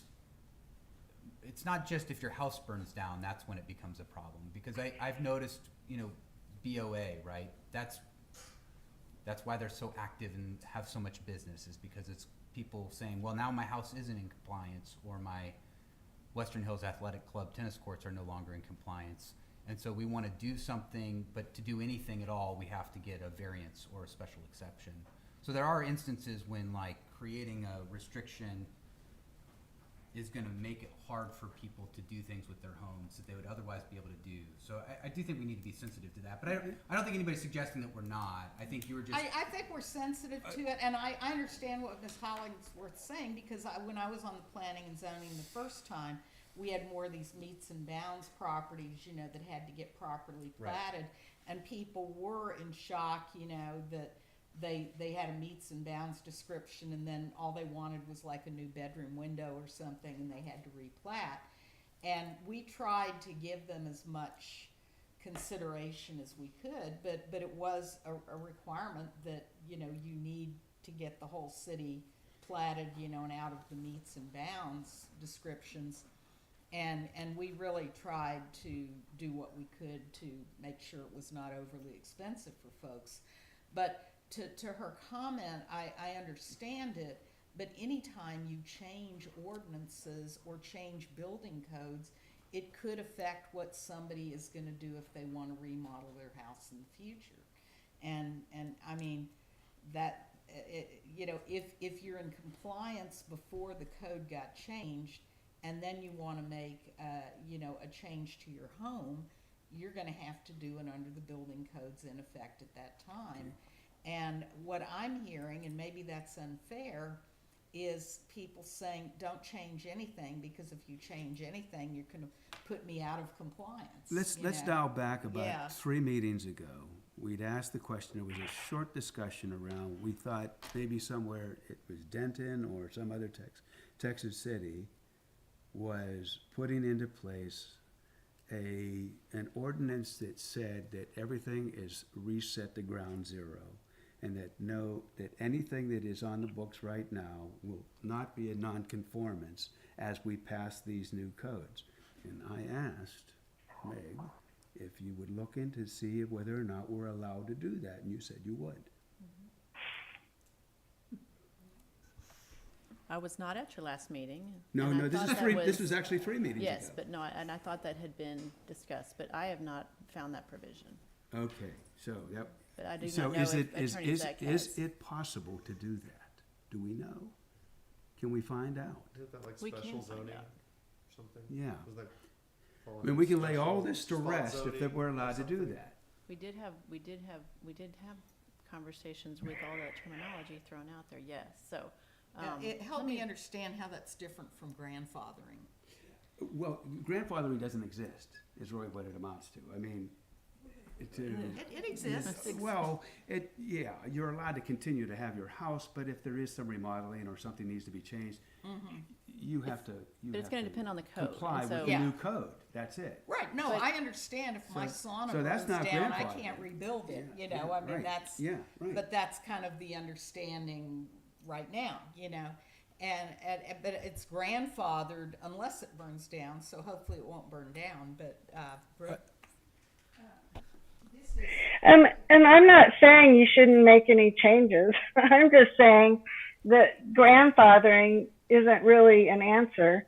And I will say that on my side of town, we've had all kinds of construction for many years. And over on the Park Hill side, until now, they've stayed fairly stable with the 1980s, some a little newer houses. But now all of a sudden houses are being built over there, and all of a sudden people are just like raising an alarm. But there are very tall houses from the 80s, and it looks like Rollingwood, you know, really wasn't Rollingwood anymore with a ranch like my house is, you know, since the 80s. And it's just, I mean, change happens. I'm not very sympathetic that they're having construction in their neighborhood now, and all of a sudden they need the code changed. Because, for example, we've driven over there and we've looked at the houses, and it's unfortunate, but the house where the house looks in the backyard, they bought the house where the house is next door so that if a bigger house is built, it's going to look in their backyard. It's very unfortunate. I'm sorry for them. I would probably feel the same way they do. But the fact of the matter is their backyard, you know, is connected to the backyard of the other house. And so when they build taller, it's, you know, they look in. And frankly, these days, I don't think you can expect privacy anywhere. Not in your backyard. I live with a chain link fence and I love it. So I'm sorry, but we have had so much construction on the older side of Rollingwood, and it's just now happening on the newer side of Rollingwood, and all of a sudden the sky is falling. And I mean, I see that they're big houses, I see that, but to me, height, it's like the guy said, to everybody that has a hammer, everything's a nail. Well, height isn't the way to fix that, I don't think. It's, you know, it's something else. Unfortunately, I'm not an expert in this area, but height doesn't seem the way to fix it, because that, I know I've told y'all before in writing and online, in person, that height is going to, restricting it's going to penalize houses with grades and that are not level. And there are many homes in the neighborhood that don't have a level lot like mine. Okay. I don't have a level lot. We're going to talk about that in a minute too. But Brooke, would you like to? I would just say that section 107-422 of the code defines what you can and can't do when there's a non-conforming structure. And it's only if 50% or more of the house is destroyed that it must be brought into conformity. Not every remodel, not every change. It's got to be 50% more or more of the house So, is changed.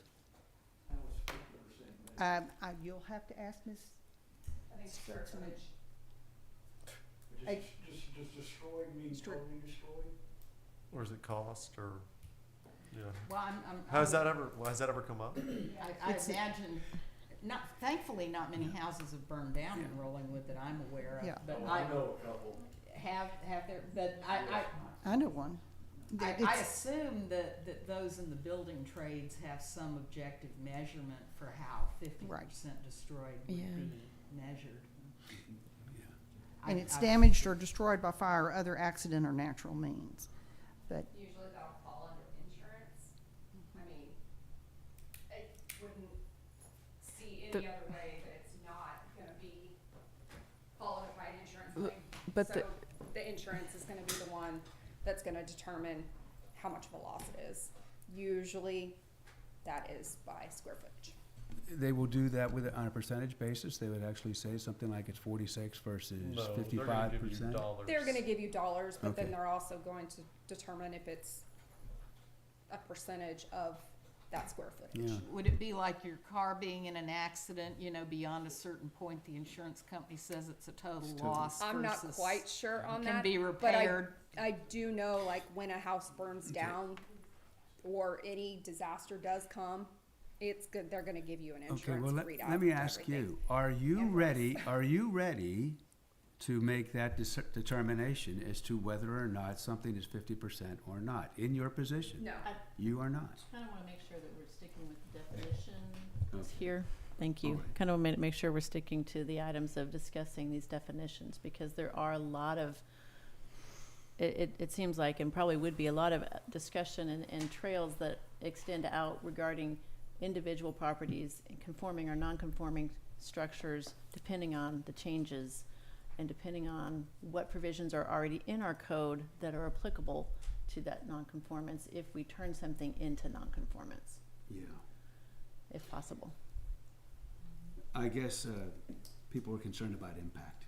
Certainly. Yeah. So, Thanks, Nick. Are you going to talk about nonconformance? Not anymore. Okay. okay. I'm curious. So maybe where are we? To Ms. Hollingsworth's point, I think I've done a little informal driving, surveying, Yeah. looking at heights, and I think there are many houses built I guess 2014 was when we last changed the definition of height, maybe, but know. there looked like there were plenty of 80s and 90s houses that would exceed, that would be non-conforming. Some of these are 34-year-old homes that people didn't build, they bought, what have you. When you say non-conforming, because of the Yeah, height, assuming- because of the You height think the requirement? height is Because of too height? high? Or Oh, certainly over 30, certainly, yeah. Because 80s and 90s, I mean, generally. Well, it's because those- of slope, right? It's like Well, they're sloping and- down, and- the front porch is 10 feet high, and it's 2 stories with a gable, and next thing you Well, know, and you're in at 40 feet. And until 2007, you had to have septic tanks, so, Well, it was yeah. squeezed, right? And that's probably part of it. And so Yeah. it's like, Yeah. my point is, it's, the height issue is not constrained to new construction. It's just not. And I think that there's been a lot of fear around it being a new construction thing. It's because of the overall size, Yeah. mhm. but I don't believe it's just the height, right? Well, I don't we think have- that's the only thing. I think one house got this entire discussion going. Mm-hmm. And the fear of that house happening again is what's driving a lot of what we're doing here. And, there's been some discussion around other houses, but there's one in particular that stands out. And what is it that you can do to ensure that something like that doesn't happen again? Well, I think all your diagrams are Uh-huh. great. I think my gut is that once we go through a task force process, that's where we end up. That's right. Like, we're going to end up here. Okay. I have no doubt that, and I think that you can build consensus around this. Like, I don't think that many people are going to say, I got to have 35 feet from the low side on the property line, and it's got to be a box, like Right. our example, right? I don't think many people are going to find some sort of tent, or, it's a little bit like the City of Austin model, but I think that people will get behind that.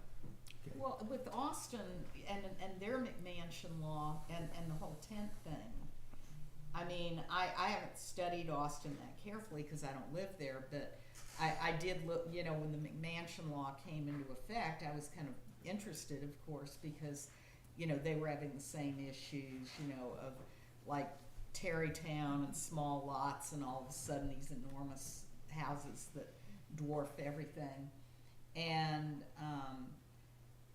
it seems to, maybe somebody more knowledgeable than me can comment on it, but it seems to me when I look at Austin now, everybody's getting around that McMansion law one way or another. I don't know how they're doing it, but it looks like they've figured out again the loopholes, and that's what they're doing. Well,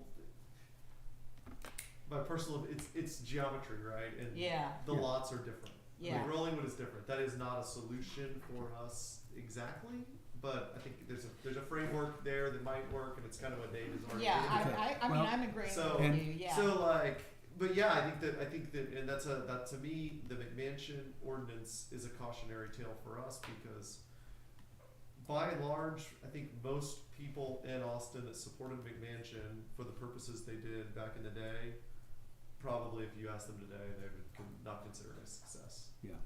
It's led to some bad architecture. It didn't limit size. Right. It didn't slow development. It didn't do any of the things that they wanted. It just gave us a bunch of ugly houses. So I'm very leery to.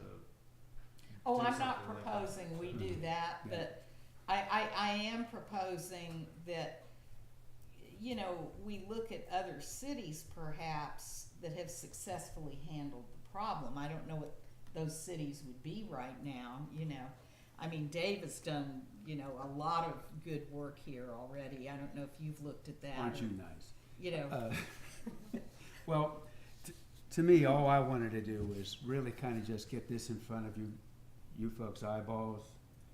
It's maybe a novel approach to some of these things that hasn't been kicked around too much or considered before, so that whenever the time does come, this height business is way more nuanced than the setbacks, way more. It's much more difficult, particularly given the topography we have here. Mhm. That really, Particularly if we're going to take up other issues, whether that be some version of a volume limitation or an impervious coverage or Yeah. whatever. And that was All the this- origination of the discussion about a task force in the beginning was, Right. it's really not appropriate for planning and zoning to say, okay, this month we're going to do whatever we do with height, and next month we're going to tackle impervious Yes, coverage, and yes. then you got this, Frankenstein approach to the code. So it's first, as a community, do we have a problem? Do we want change? Can we build some consensus around yes or no on that? Then it's, okay, how do we approach that holistically and review all of it together and kind of really unpack everything? Okay, if we make this change, what impact will that have? So I'm probably gonna kind of getting too much into 8 here. Trying to get into 8? A little bit, but what I would say on 5 and 6 is, I already gave my opinion on 5. 6, I think all of this is great stuff, and we've talked about a little bit of this in Yeah. some other meetings, and you've continued to expand on it, and I think it gets better and better. I guess what I would say is, you know, as it relates to our 5 and 6, and whether we're gonna push towards taking action or potentially talk about it in number 8, I would say that my personal opinion is height is difficult, nuanced, goes together with a lot of other things. I view what you've put together here as a perfect starting point to the height component of the task force.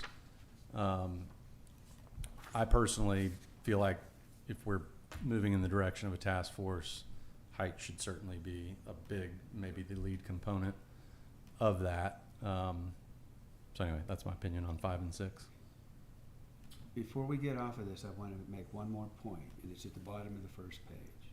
And I'm fine talking about it, by the way. I'm not saying let's get Oh, off no, of it, no, but no. that's my And opinion. that is that given our topography the way that it is, and the difficulty it is to try to stay under a particular maximum height because of that topography, because of the sloping nature of things, that we may want to consider creating a zoning overlay that corresponds with the relief of the lot.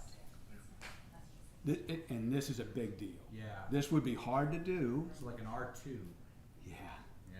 You go through it and you say, okay, this is a flat lot, and these rules apply to that flat lot. This is a lot that has 20% grade. These are the rules for a 20% grade lot. You know, and we go around Rollingwood and we assign zone to each lot in the place. It's just a consideration. It's just an idea I had it in my sleeve. Yeah. It's definitely out of the box thinking, though. That's good. And what it would do, I think, is harmonize the geometry of houses in a neighborhood. It would help do that, at least. So, now, I don't have any more to say about it than that. I just wanted to drop that. I don't know if anybody else has ever done that anywhere, but it just seemed like a way out of this fix. Because I think a lot of our problems are caused by our relief. That's really a lot of, that's the nuance. That's it, it's our relief. Well, and there's times too where it's, you know, if you take the scenario where you've got 2 backyards back to back and, you know, it slopes all the way from the front yard of one all the way down to the back of the other. Yeah. Well, height becomes real important for Yeah. the person on the low side for that higher lot, and it's a little less important for that. So Yeah. it would be nice if we can find a way to somewhat deal with that nuance, but it does become incredibly tricky. We don't want to hurt anybody. So, Anybody? come on, anybody. You know, some So- people would claim they're being hurt if they couldn't build a 12,000 square foot house, Okay, so. okay. I'll- Oh, go ahead. Please, no. I was just I'm gonna finished. offer my thoughts on 5 and 6, I'm since it finished. seemed like kind of Tony was trying to kick that off. So I really do think there's been a lot of really good dialogue about height. And I think, to me, it's such a difficult thing to figure out the best way to peel it. We've done a really good job of setting it up, but to the extent we're gonna, you know, push some items to the committee on 8, that to me is one that I'd love to hear sort of more thought and input around it, particularly from like design professionals. Like, I think a survey of residents is a really great idea, and I think a little bit of guided input from people with like architectural backgrounds would be really helpful.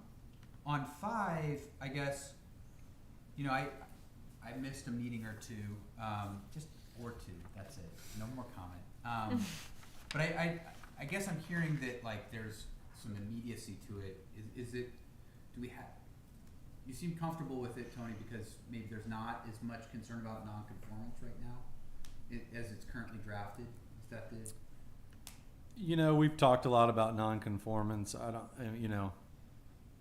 I mean, that's tricky. There's certainly, I know there are old houses that are built over the setbacks. I mean, there's With projections. with the whole house. Yeah. But So I mean, those are not, I mean, we're not changing. Yeah, because Yeah. I'm not really familiar of any projection-related issues. So if we're not as worried about That was a little bit more hypothetical. The project Yeah. was somebody could, take it really far and look at how far people are pushing it. Maybe that's the next step that somebody's gonna take is, I'm gonna build a 10-foot extension so I can park my truck under it, I just have a question. Yes, sir. I wasn't prepared to nitpick this language. Could you please step to the microphone? I'm Yes. sorry, so people at home can hear you. Appreciate it. I'm sorry. I wasn't prepared to nitpick this language, but I'm curious, what is a projection? I think it's defined in the ordinance, isn't it?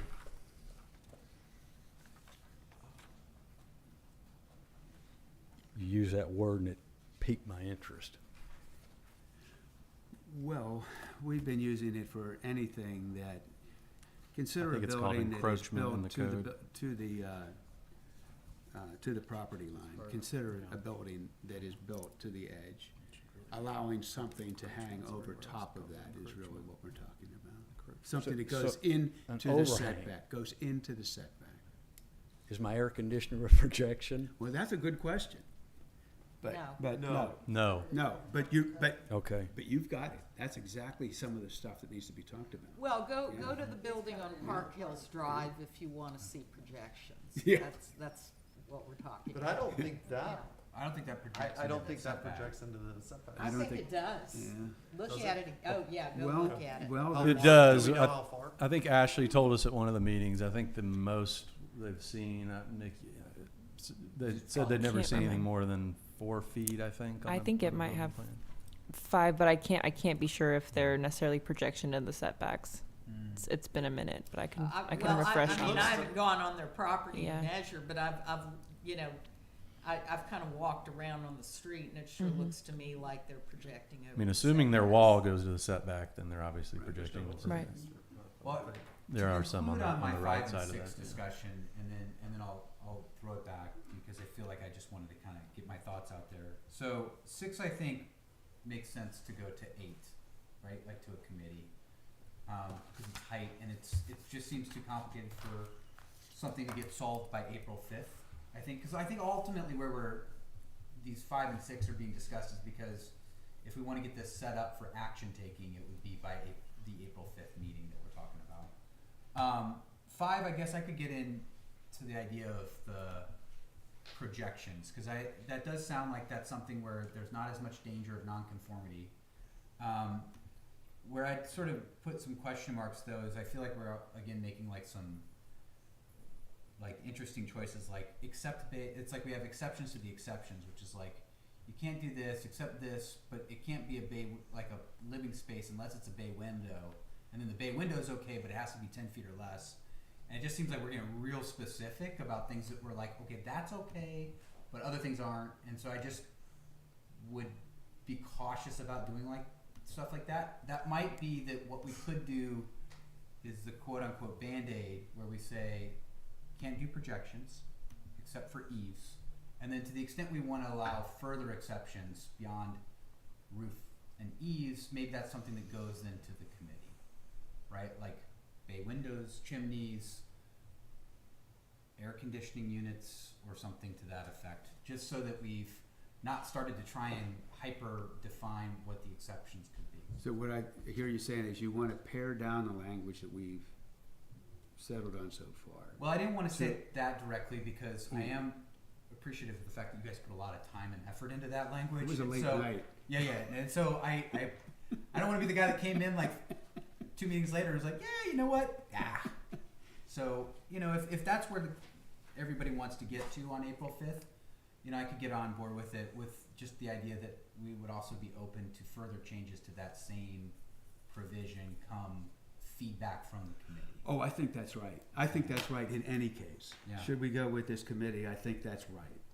That the committee can come back and say, well, you know, maybe that wasn't a great idea. Yeah. Maybe really you ought to be looking at it this way. Yeah. And we're gonna be hearing, the committee will be hearing, hopefully, from the public on all of these issues.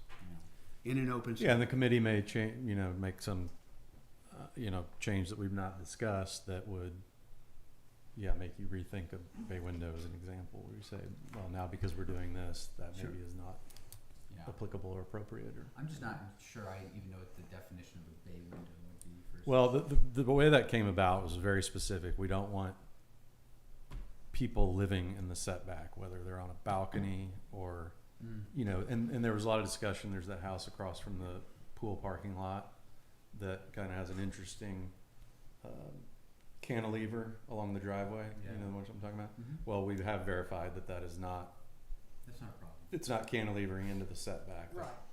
So But what they if- moved the base, but what if it did? Well, we don't want that. That we clearly do not want you to build your foundation to the Yeah. setback line and then punch out 5 feet of, you know, that you can walk on that space or put a balcony there. Totally agree.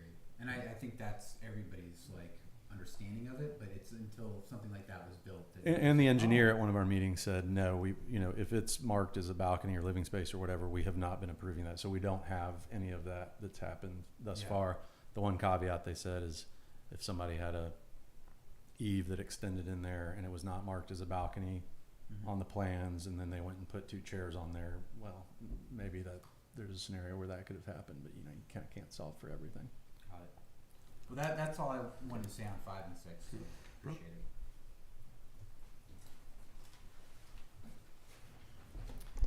Brooke Brown, 307 Nixon. The one thing that I've learned in this process, and it's become very apparent to me on the building height issue, that I'd ask you to consider for possible interim action, is that on a sloped lot, if you're measuring the start of the datum point from a point 9 feet or all to 10 feet above, at 5 feet outside the perimeter of the home. So if your datum point starts there, then the foundation goes all the way. Some builders are building the foundation all the way across to the opposite setback. So if there's a slope, the wall on the high side is going to be 10 feet plus the 35 feet. Because A max of the 45 top, feet. the top of the, you don't begin to count the 35 feet till you're at the top of that Sure. slope, or at 10 feet above the bottom of the building. You don't start it until, you know, if it's the way the datum reference point is stated. So if you've got a slope, if you look at Dave's diagram,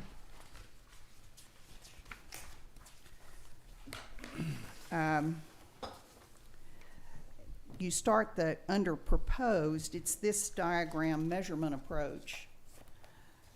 If you start the datum point at H on that diagram, that's for example, just short of 10 feet. That is the top of the foundation on the high side of the property. And then your 35 feet goes above that. So when you come across, and this is the problem with the Riley house being so much taller on one side than the property below it, the foundation has extended all the way at that elevation across the footprint of the building. So on the low side, it could be 20 feet before you begin the 35-foot house, depending on the slope of the lot. But it can only No, it can only be 45 feet inclusive of the foundation. Yeah. Well, no, the That's what we've datum, been told multiple Yeah, times. the If if it's you- over 10, you measure from the low side. Yes. I thought it was whichever is the highest, results in No. the highest. It's from the low side? It's a max of 45 feet at the highest point of the house. So, correct, if you start at the high point, let's just assume it'd be 35 feet there. And you come across, if you have 20 feet, Yeah. then on the back side, it can only be 45 feet tall. Like can't be like 55. it says, No, yeah. it can only if be it's 35. If okay. you go more than 10, Yeah. then you measure from the downside and you get 35 from the low side. And so when we went through this hypothetical, which it doesn't lead to some bad outcomes, Yeah. but it also it also leaves, I think, you know, Ryan Clinton came and talked about his lot, and so if you imagine a scenario where you've got a long skinny lot and you go from the front of the house to you're 30 feet down at the back of the house. Well, now you get a 5 foot tall house at the street. I thought you got 45 foot from that low You point. get 35 if it's over 10. That's Once you the go over 10, current rules? and so it's a like there are some, I think I don't know how many lots there are, but I think there are some lots in the neighborhood that what you do when you do that is you essentially it's unbuildable unless you squeeze all the way to the front, and then you have a small footprint, and then what do you think happens? It goes up, right? So I think as we deal with height, it kind of goes to what you're saying about grade. It impacts things, I think, very differently. I think that what the city of Austin does is the volume that you can build in steps up or down the hill, right? And ours just doesn't do that right now. That's right. And it probably needs to in some form or fashion, or the measurement needs to go from under the roof where the roof exists or something. But, you know, I think as it is now, it's you know, it leads to some weird stuff. My understanding on this proposed diagram here, Yeah. if this were exactly 10 feet, let's just say this is the street. Mm-hmm. So this is the front of the house, back of the house. Then you get 45. You get 45 feet here, but you don't get 35 feet here, and then if this is 20 feet, now you can go 55 feet. You can't do that. So you have a max of 40. You can't ever have any point from grade to top of house Over greater than 45. 45 feet. Ever. That's right. Ever. And now 10 feet of that could be foundation, which Yeah. is not particularly attractive, I agree. But you can't have that 10 feet of foundation and then go anything more than 35 feet above that. Sort of. There's a little nuance because of where you measure the datum line and what the code currently says, because of the difference between finished grade and native grade and where you measure it off of the house. So you can build walls, you can game it a little bit, but you could also not game it and have a lot that slopes. Because I think right now it's five feet off the low side, so you might have another 5 feet down on the low side. Which is why we Which is, tucked it in. so then Yeah. you could theoretically be like a little higher or whatever, Right. but you know. Yeah. Yeah, I think that what we're proposing, really, it can't go over 45 feet regardless. That's what the proposal is that, you know, we're 35 feet on the high side. And if the slope is greater than 10 feet, 10 feet's all you get. That's it. Yeah. So it's 45 feet. So if you have to slope your house down in order to accommodate the 45 feet, that's the way it's gonna be. Yeah, so in other words, if you have Yeah. 20-foot slope and Yeah. you're building 45 feet from the back, get if you want a 50. flat roof, you know, if you want not a flat roof, but if you want a consistent roof structure, you're only gonna have 20 feet in the front. Yeah. 15, right? Or Yeah. I would say, yeah. So- That's, I think, how we wrote it. I mean, if I think you that, I read thought what that we was how wrote, it I is think now. that's what It's it how it is. is now. We didn't- With the only exception And- being that 5-foot, Yeah. you know, movement. Yeah, I think And it's all taken from original native grade. All native grade. now it is. Well, the way we wrote it, it is, yes. Yes, the yes. proposal is, but Yes. currently it's Yeah. not. Yeah. That's right. Currently, it's not. It's not. It's ambiguous now. Yeah. I don't think it's ambiguous. I think it's just not native grade. I think Okay. it's finished grade. Okay. All right. Brooke, did you have any more? I'm sorry. Well, take a look at some of the foundations currently under construction, which is what raised this concern for me. Okay. I think it's interesting though, I didn't go study it myself, but the rolling, If we can solve the gaming that exists in that language on an interim basis, I think it would resolve a lot of the concerns that people have with these overwhelming foundations and heights. and I think a problem is every time we talk about this, we don't have any specifics. There's a house around on El Marion. There's one house back from Rollingwood Drive on the east side. And it was called to my attention by Alex Robinette, who is an architect. And she said, if you go to the one side where the garages are, you'll look at that. She believes it's more than 35 feet high. Okay? And it may be. But the way the house is built, with the sloping roof that it's got and all that, it's not at all objectionable. It's a nice looking house. Fits right into the neighborhood too, you know, and that was her point, is that, you know, it doesn't, you know, we don't have to be slaves to particular numbers. There's a way to get this stuff done so that we can create harmonious neighborhoods. So, what that way is, I think we're still trying to discover that, but I think we're gonna get there. Any more? There's Incredibly, I- there's Anybody have still, anything else they wanna say about 5 and 6? Mr. Chairman, there's a hand up. It's Dana again. Oh, the other handout that was from. Hand up. It's a hand up. I'm Oh, sorry. there's a hand up. Yep. Okay, I'm sorry. Dana, please.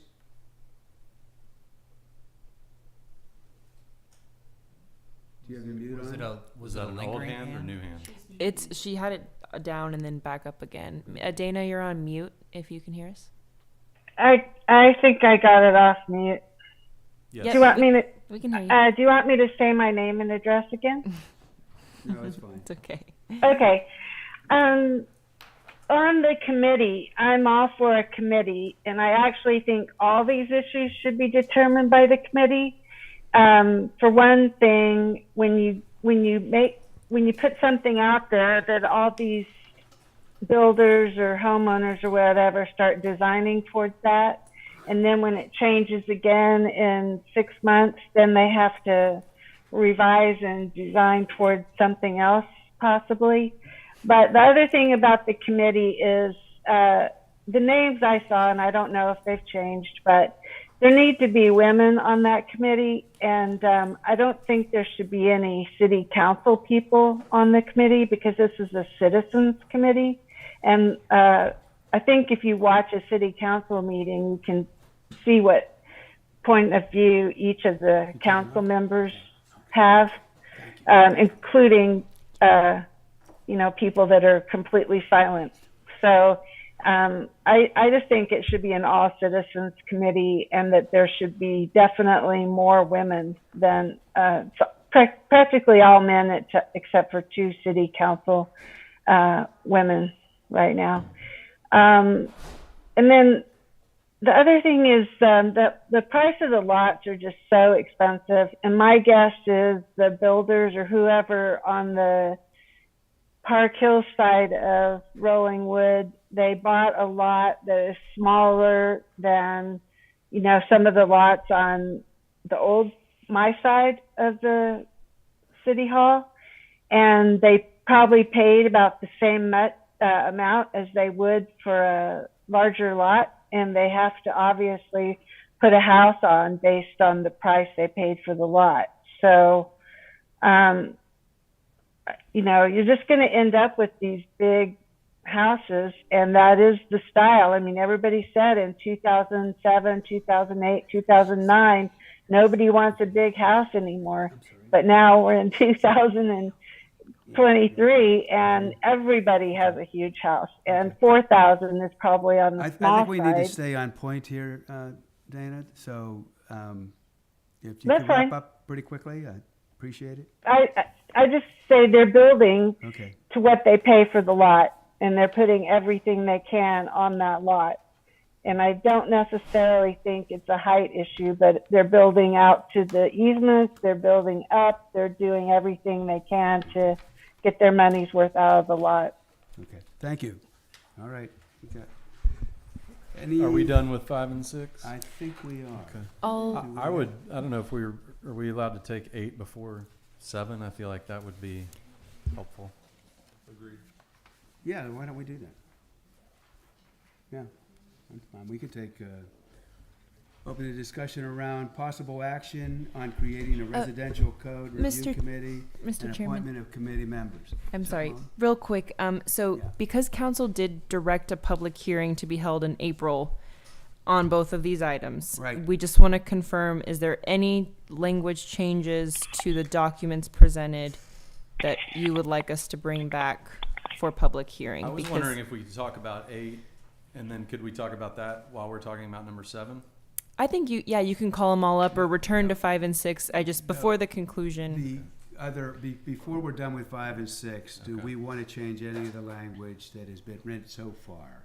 That's what you're asking. Right, because we will need to have language prepared for the April 5th public hearing that was directed to be Okay, held. We heard, I guess, Brian suggest something, but I don't know. You weren't at the meeting where we No, I was. crafted that language. At least the three of us were. I mean, I I'm guess happy I was with the going way back it to is. the presentation of sort of building consensus so we don't waste public hearing notices. Mhm. And I guess I wanted to take up 8, thinking if the consensus of us is that height go within 8, that may have a bearing on what we think should or should not be noticed for height I in see. 7. That was my thought. Was going I with see. first. Do we have to notice both, since that's what this- Right. Generally, I would agree with that approach, except for the city council did direct specific language, section numbers, or not item language, but the public hearing language notice to include section numbers, that included, I believe, both of the building height. Everything that was originally discussed is all going to be noticed for public hearing on April 5th. I think we do we all not- do agree we on not- that, don't we? That if the city council wants to take it up, we're not saying what the height should be, we're just saying that we're gonna have discussion and action at that meeting, right? Well, I think we've said for like the last 4 meetings that there's no consensus on planning and zoning to make changes to height. I think that's what I've been hearing. And that, yeah, And go so ahead. I guess my Bryce. question is, why are we having a public notice for height changes if there's no consensus among planning and zoning to make suggestions to height changes to send to council, who would then have to have a public hearing as well, if it's going to go to a commission? If I may offer a path forward. So, what I generally hear and have heard at several meetings from P&Z is that there are concerns with the height definition, that it doesn't go far enough, that we need to have a bigger conversation, etc. Nothing wrong with that. The item before you is very specific, and it's been motioned by council to be very specific, and so you need, or you should be taking action on that item. Now, if your action could hypothetically be, hey, we don't think this goes far enough, in fact, we don't even want to see this change until you comprehensively change it, then you can offer a recommendation of denial with that piece. Hey, we think this is a good start or beginning of a start, but you really got a lot more work to do, and we think it should be done comprehensively before we recommend approval of those changes. So that's an outcome that can occur out of this. On the other one, if there's general consensus and you think, hey, for now, this is a good start, still could use some refinement if we choose to have this this task force and residential committee. Everything, this is not a one and done item. So development ordinances, as you all heard me bound the podium before, are living documents that we have to update periodically to meet the needs of the community. And so, while I completely appreciate that not everybody is happy with everything that is in front of them, what we really need from you all, because council has directed this to come forward, is we need to know what language changes you have, if any. If your answer is, hey, Bryce, I'm not going to vote for this anyways, then you wouldn't have any language changes because you already know how you're voting. But if there's a, hey, we want to see this minor change, or we want to see this small thing here or there, or whatever it may be, give us that direction so that what we prepare going forward meets what you're looking in general to approve or deny, right? I mean, you may say, hey, we don't want to approve any of this. Bryce, it's fine as is, because we So think we know how in the this is gonna first go. option you gave us, can we, maybe it's a question for legal or staff, but can we make a motion to have the hearing with respect to 107.75 and 7.6, but not on 107.71? So, Hearing no. so what I would recommend, because you serve at the will of city council, okay? So it is your job to kind of do their bidding, and their bidding is, hey, review these changes. Right. If you don't like them, tell them you don't like them. Don't not take action, right? Say this isn't far enough. We're hearing from the public; it's still not far enough. Y'all are hearing from the public; it's still not far enough. We're going to recommend denial. Remember the other thing that we talked about in here earlier in our presentation: recommendation, a non-favorable recommendation from Planning and Zoning Commission requires a 4/5 approval by City Council. We got that, but we have other choices, right? I mean, we don't have to take action or. Sure, or you not. can. So- You can table it, and I think this came up once before at one of the last P&Z meetings when that same question was asked. Well, what if we just choose to table it indefinitely? And I believe that Attorney Zech's response was, well, council can also choose to replace you. We never asked about tabling anything indefinitely, No. for the record. Nobody has said that. So, Yeah. Sorry, but continuing to table things, we're not choosing not to take action, et cetera. So my recommendation would be let council know how you feel and do it through your motion on the items that they've motioned to make changes to. Okay. But specifically, my question was not My that. question, can we So- do one and not the other? I think the Yeah. answer is no. is what Well, I'm no, hearing. I We think have- the answer was you'd prefer not, but can we do that? The city council, I'm not saying that's what we want. I was being Specifically- sensitive to if we notice again for height and nobody takes action, was that a So waste of the- time? the- But Yeah, if that's they- not- yeah, I mean, feel like- What's So the- trying to happen here is that we're trying to get public input. And so and city council are going to talk about this issue in front of the public. And no decision is being made tonight. All that we're doing is saying, yes, it's okay, let's have a public forum. And we'll start, as a starting point, we'll use the language that's been proposed so far, that we have discussed, and that will be our starting point for that discussion. I'm perfectly fine with that. I'm totally fine with that if that's within what the city council's parameters have been set for us. they directed the hearing to be held at the P&Z level, but if y'all just discuss and don't necessarily act, they can't hold their public hearing. They can't hold their public hearing until you've made a recommendation. So let me ask another question. If we made a motion, and I have no idea if the motion would pass, but let's say I make a motion to approve the requested changes, and whether it's voted up or down, I don't know. If it's voted up, then the council still has to approve it by a majority.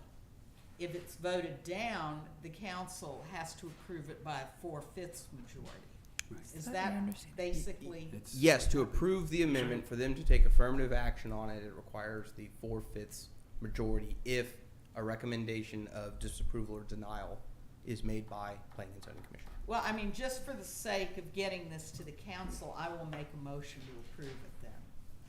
If I At that, after the approve what? public hearing After or the in pub- that, yeah. in that meeting. Yeah. Okay. We can't do Right now, so Is number that 7, Is that that's what's not what being we're asking. asked of me, I No. guess? No. is the- No. Okay, then So- tell me, I need guidance on how we make a motion that gets this before the council.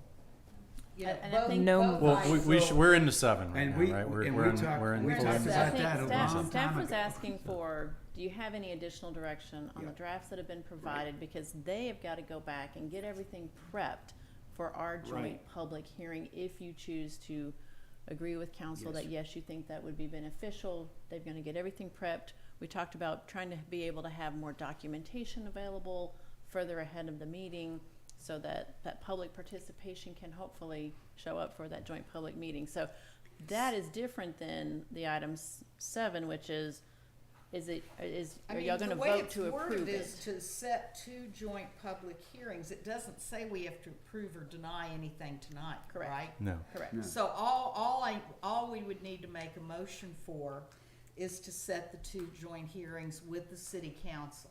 Yes. That's correct. Right, tonight. But we're And- not to that point yet. Or Yeah. staff direction on any additional verbiage under 5 or 6, I Right. think is what they're looking for, which is not a formal motion. And It's that's- any direction based on your conversations. Did anyone have any additional language or additional provision that they'd like to see thrown in to the packet prior to those public hearings? And for that, we'd consideration? probably need another meeting, wouldn't we? No, we No? don't. No, these things have been talked out, and we've had them available to us for the past 2 months.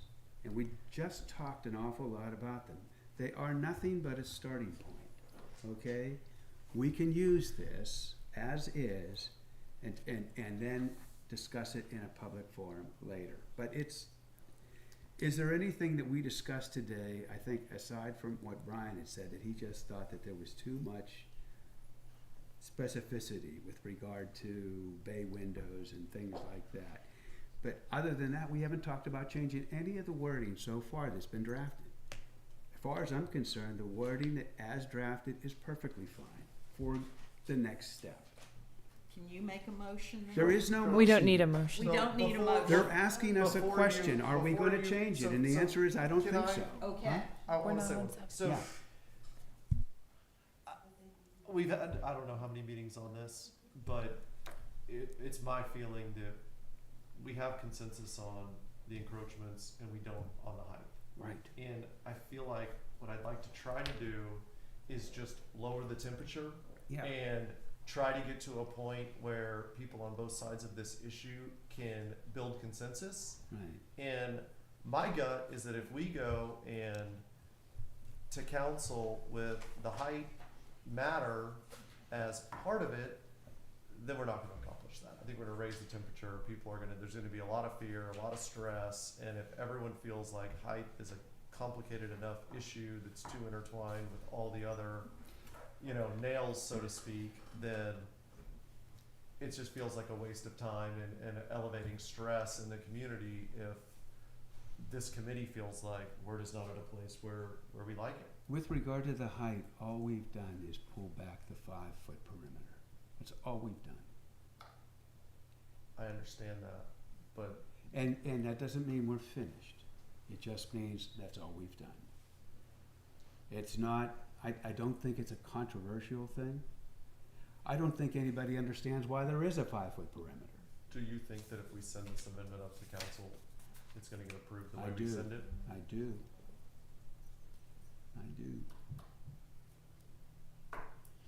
And I do think they'll want more as well. But that's okay. This is a What do starting you mean point. want more? More consideration, as in, if there's a commission that is created and there's a lot of public input that talks about building height, and we hope there is, that there may be an additional solution to it. For instance, how about what we talked about, zoning on a lot-by-lot basis? That would be a change. That would be a new thing. That could come out. But in the meantime, we have this. And I don't mean, and I don't want to use the word Band-Aid, I hate it. But it's just something that we looked at and we said, well, there's an obvious thing that just doesn't even feel right with the code or the ordinance the way that it is today. And it's that 5-foot perimeter. We take that away, we've made some progress, I think, towards whatever the right answer is.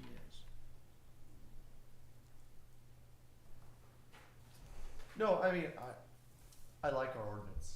It's fine. If I knew we could send it up and it was gonna be approved as written, I think it's great. I do think it I will be just- approved as written. Do we think that it'll be approved as written? It's I know not- of no one we can't- offering any amendment to it. Right. Well, I guess my confusion is what next then? I mean, do you think Well, that we it's, need do to you think answer that the it's- question of whether we want any change to the language in And- 5 and- and 6. Right. And I think you've No, I don't think we need it. answered Yeah. that. Let's not do it. Let's not change it. Yeah. Unless we want to, take into consideration Brian's comments, which And I understand them, we talked out the reasons why we did what we did, when we did it. And I don't know that those reasons have changed. And I thought that we could have gone crazy with it, and done all kinds of things. Well, you can't do this and you can do that. I think the discussion We that tried we to had, limit it. I thought was fair. It's not overwhelming. Well, I missed the last meeting, I don't have a problem with the consensus I'm hearing. Right. We felt good yeah, about it. so to answer then, your yeah. question, Yeah. if we have a joint public hearing per number 7, I don't know that we have any specific changes to the language Okay. that's in here. Perfect. Thank you. Great. And that's all you need. On We're- 5 and 6. We're so efficient. Yes. So then we need to open number 7. Yes. And we had talked about 8 before 7. You want to just do 7? Is there any need for the order of this to be what it is? Any, You may call it however you wish, though, and I think Okay. the only concern has just been with Do we having want- multiple okay. items open. We had opened up. We're done with 5 and 6, I think. Okay, so we're finished with 5 and 6, right? Yes, sir. okay. We had begun item 8. discussion and action creating a residential code review committee and appointment of committee members. You have in your packet a proposal that talks about the creation of this committee And the people on it. and the people on it. So I have a procedural question on that. We have discussion and possible action on creating a committee. Does planning and zoning have the authority to create such a committee, or are we purely making recommendations to council who would have to make that committee? Or is this a planning and zoning subcommittee of sorts that we could establish? I think we established early on that our role is one of advisory. We are I'm just confused because it says advisory group. discussion and possible action. That's right. Yeah, action, And what we would do. To is make a It says recommendation. action on creating, not That would be, recommending. okay, That's what I'm asking. That's what I'm you're asking. right. Okay, yep. But, Is- but Was that an oversight? That, it is, normally the language, sometimes we put discussion and possible action on making a recommendation, sometimes just discussion and possible action. It's always going to be a recommendation generally to the city council. Thank you. So we can try to be better about our language, but we copied it as it came from council because that's how it was on their agenda Okay. when they sent it to you Yeah, my guys. fundamental question was, Sure. is it even within our purview to, on our own, create some sort of task force? And the answer is no. Right, not on your own, but they did specifically want y'all's input before the creation of this. Can we just Yes. treat it like that? and that, what was in our packet, those names, that committee, that's the That- yes, recommendation, Yes, council? yes, that, Looked good That to was what me. council wrote. Yes, that was what someone on council generated. well, actually, actually, there are two pieces there. There's a thing that Councilman Glasheen had put together and talked about in the city council message board. And then there's another thing that is largely based on, it's a proposal that is largely based on the original 2020-21 comprehensive task force that looked primarily at the commercial side of things. If you look at the document that is before you and you look at the old one, there's a lot of similarity between them. So this page 8 of the packet, or actually there's multiple page 8s. Yeah, Maybe there's- it's item 8. Yeah, I did not get that one. Page clear. 28. Dave, so I see Kevin's write-up here, Yeah, which I've seen before. And you have probably And- seen that on the message board. Yep, and then this next one that says Comprehensive Residential Code Review Committee, CRCRC. Yes, Did you generate this I co-authored it with with Brooke Brown. Brooke Brown? Okay. Council, So this is the one you're talking about that is largely based on it the is. commercial? Okay. That is correct. So it's taking some of Councilman Glasheen's ideas, putting them more into the It's format of the commercial? Is that a fair? I think that's fair. Yes. Characterization. It's Councilman Glasheen's ideas plus things that we heard here in our email notes. So as part of the proposal to do I don't see anything about a new survey. We're gonna analyze the old survey. Is that, There's actually several components to it. The first thing is we go back, since the old survey is not that terribly right, old. it's It's not pretty that good. old. And action wasn't taken on every aspect of that survey. We ought to go back and glean from it that content which can be applied to a residential consideration. Yeah.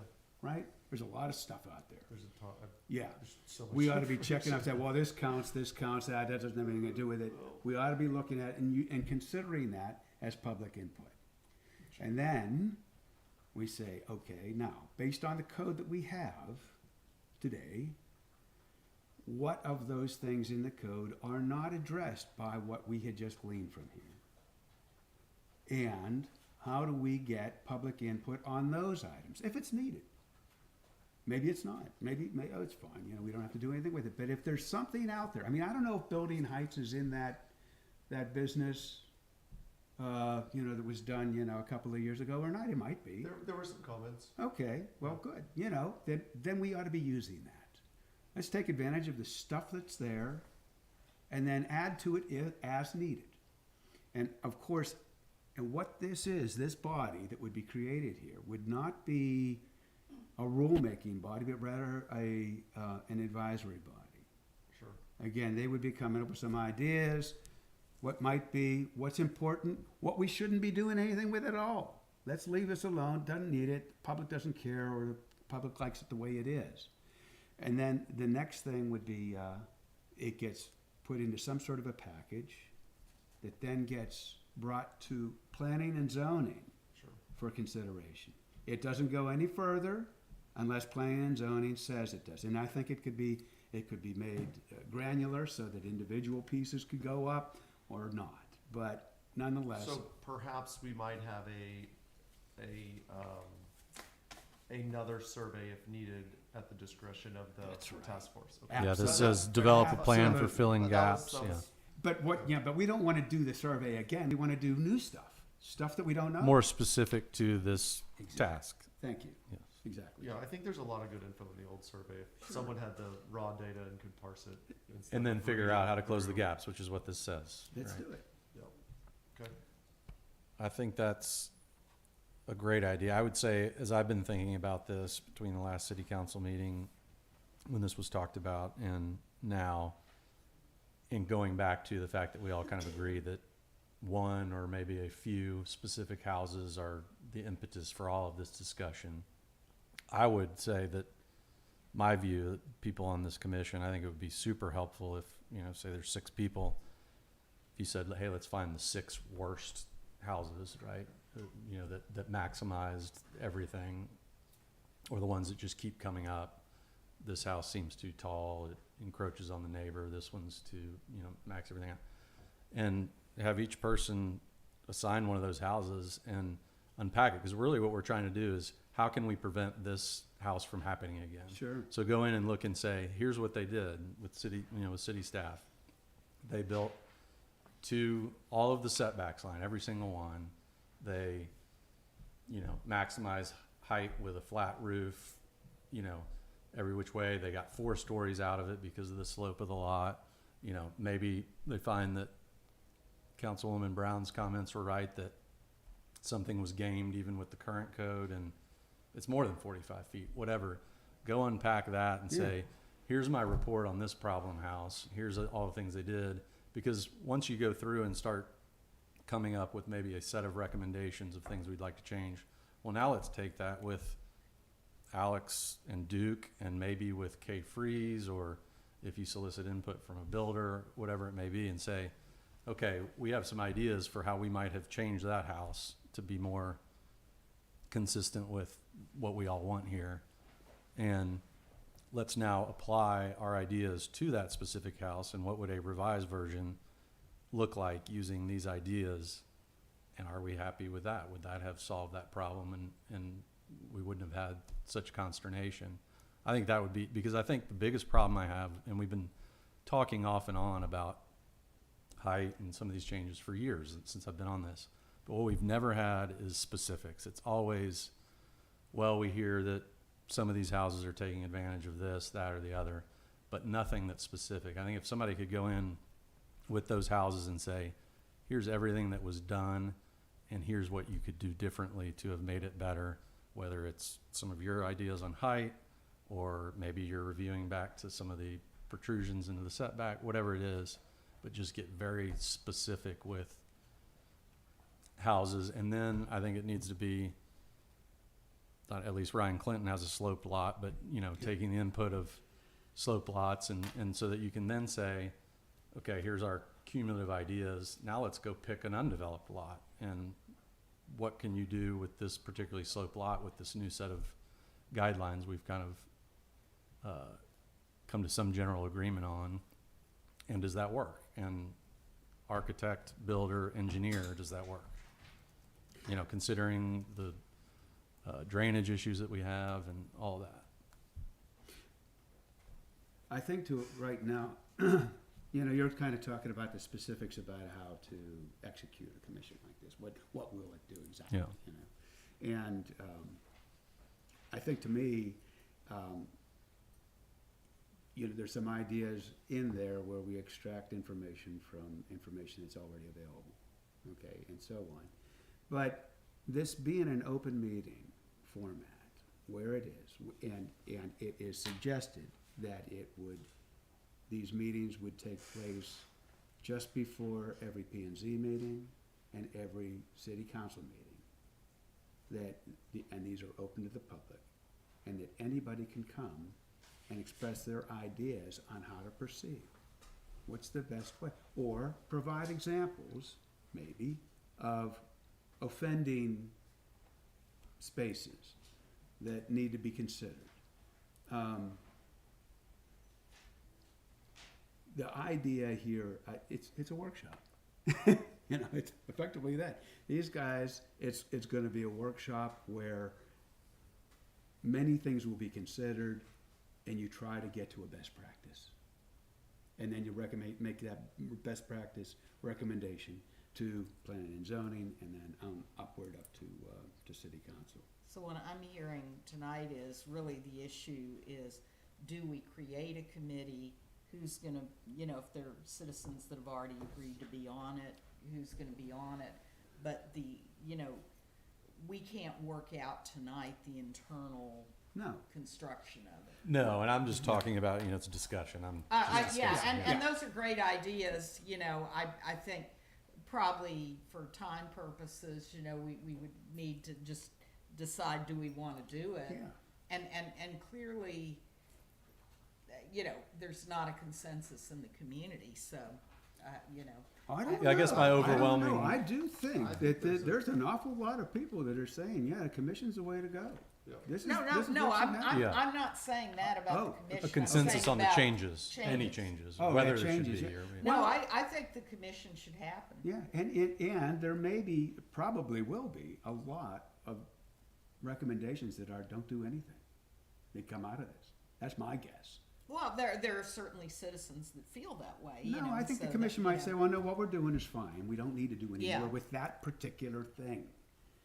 Right. Okay, that particular thing, not everything, just some things, it's gonna be, Well, we have no idea. we're trying to no get, way yeah, to we're know. trying to get a broad view of our current code, or, Is it working? Yeah. And clearly if right. a lot of people feel like if we get a house like the one on Park Hills, it's not working, Yeah, So, or the thing that overlooks, Mary and Kurt's house, that, where they went and chopped down a whole grove of cedar elms that weren't even where you needed to be building the house. So, I mean, like you say, those are all examples, but I mean, we won't, it's 20 of 9, so we probably just need to decide if we want to have the commission. Yeah, my point is, I think it's just very important if we do a commission that it is done as specifically as possible with real world examples, as opposed to kind of saying generally height and this and that, like how does that really work? Yeah. And I think the biggest fear that's always expressed if we're gonna make any changes is unintended consequences. Right. And it's very hard for Mike can visualize it better because of what he does, but for the layperson like me to say, okay, well, it doesn't sound that big of a deal. Let's take away some adjustment for slope or lower the height a little bit. But I may not be thinking about what specific impact that has on Ryan Clinton's lot or Joe Blow's lot. I think we need to really try to Yeah.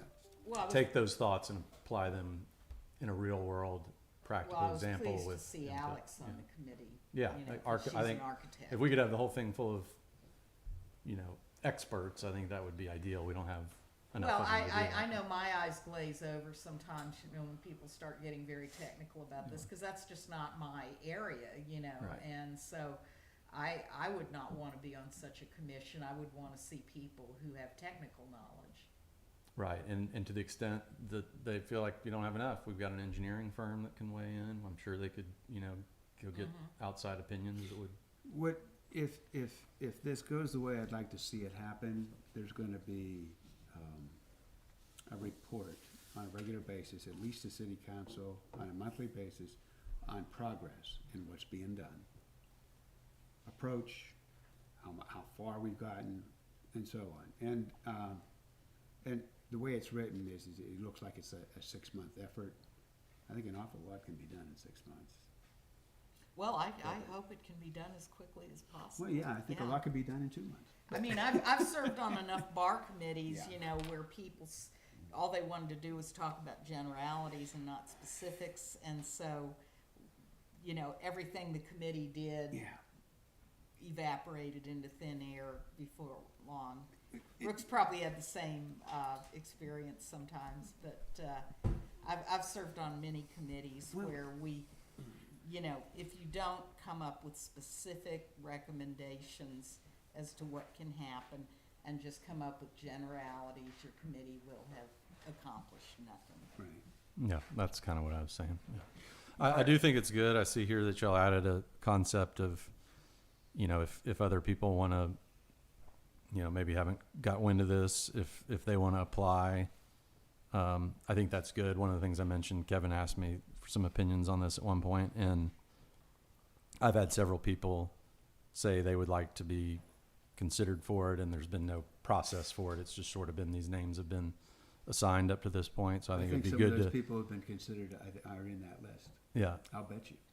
Some of them aren't because they've come to me about it. But I think if there was just something that says apply if you want to, and maybe they won't be on there. But I think what that gets is like Jeff Marks, who is on here, Yeah. had mentioned to me, he applied for the commercial one, wasn't on it. But because he applied and then realized, hey, this is open, I can still participate in it. I think the more you solicit people to say, hey, are you interested? Even if you say you're not officially on the commission, but hey, come to all the meetings if you want, or come to as many as you can.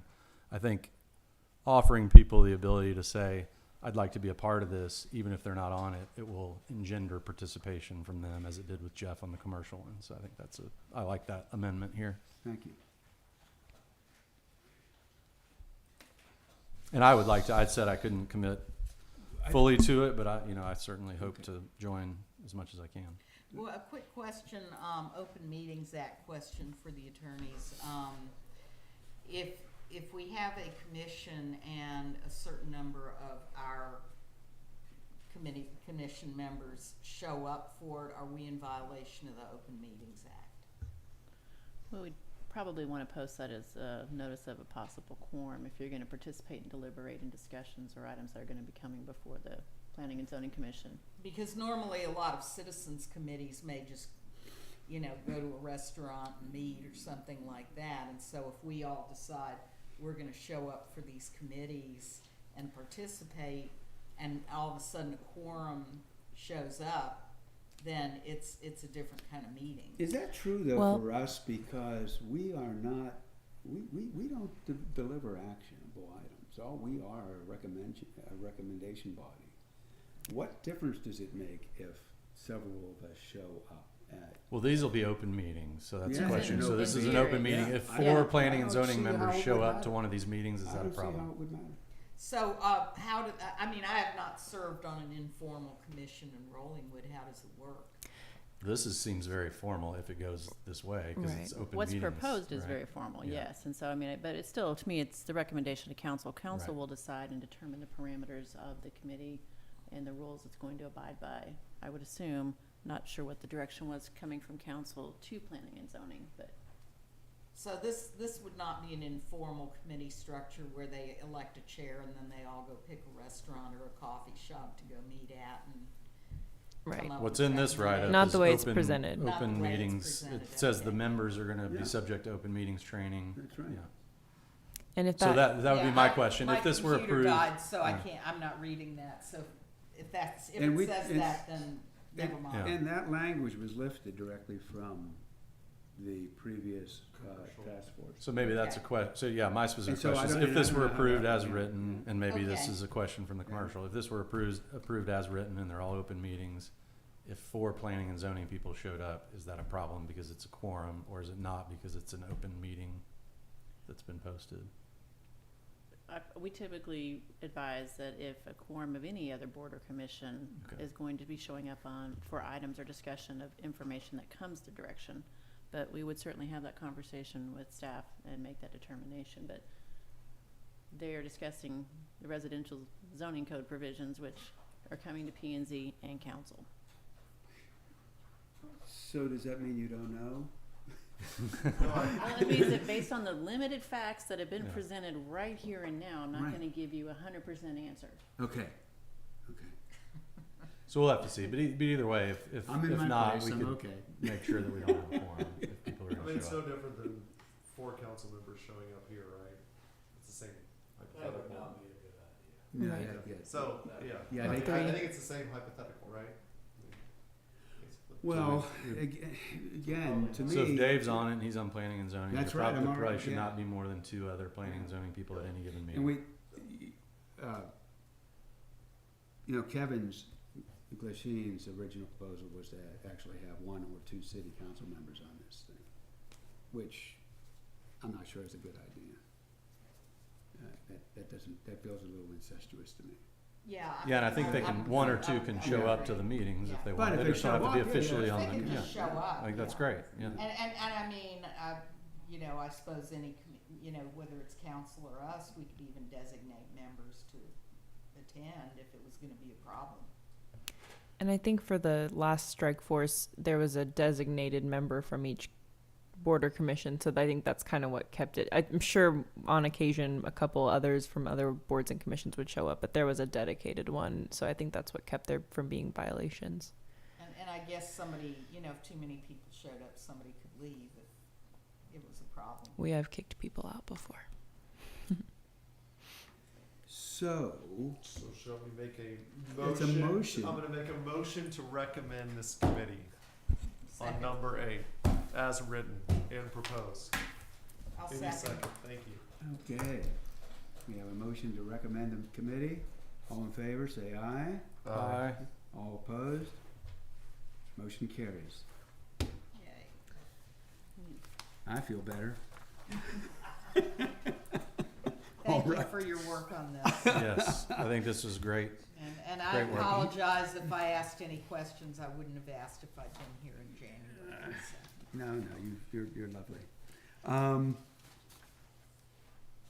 Back to item 7. Discussion and possible action to set 2 joint public hearings with City Council on April 5th, 2023 regarding 1, building projections into required yards and the definition of the yard in the R residential zoning district, sections 107-3 definitions, 107-75 yards generally, and 107-76 minimum required depth and width of yards. And 2, the definition of building height residential and residential building height in the R residential zoning district, sections 107-3 definitions and 107-71 maximum permissible height. I love this, it's just beautifully written. I'll ask a question. It's probably for Councilwoman Brown, I think, but why did City Council ask us to consider doing a joint meeting as opposed to our typical process where we would have taken this up at our next meeting and then council would have taken it up afterwards? Well, I think it was because we thought Or you can maybe just pull it down. Yeah, it would be weird. I think what the council is recommending here is there's been one public hearing, both before this commission and before the city council on this topic. And so if we're getting to the point where there can be action, then we're saving money and we're frankly saving our residents the problem of having to come if they want to have their voice heard, both before you and before the city council, come on 2 different nights to 2 public meetings. It's kind of a saving of resources at this point in time to have both of them together and to notice them together, and to have the council be able to hear the perspective of planning and zoning as well. So, we can't all come unless we're having a joint hearing at the same time. And would this joint meeting, would this be the sole agenda item, or do we know that yet? Or, because this is our normal meeting, would we potentially have I don't know, anything else? You plaque or could. I don't know whatever? the answer to that. I don't, Right. this isn't the council meeting night, It April is 5. a No, it's not. it's No, the it's normal It's- P&Z yeah. meeting. Night. So I this think would this would be In other words, this. they join us. Right. This would be authorizing joint public hearings. So we could probably adjourn and have a regular meeting of the P&Z on that same evening after. Let's not. But the joint would be this sole topic. Right. Okay, I just wanted to Yeah. ask about how it would work. All right. Thank you. Appreciate it. Discussion? Any issues? Do we need a motion? Mr. We've Chairman. got a We would need a motion. we've got Yeah. two. Oh.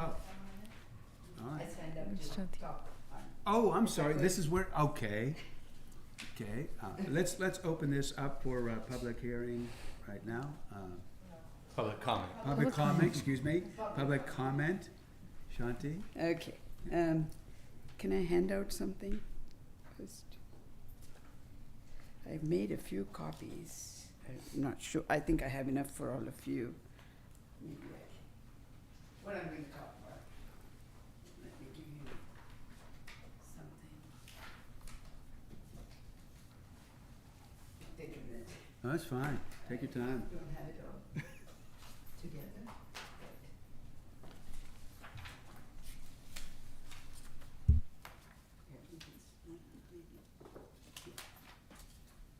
Okay. Cool, good, Give one piece of it. all right. If you don't mind, we can always make more. You want one?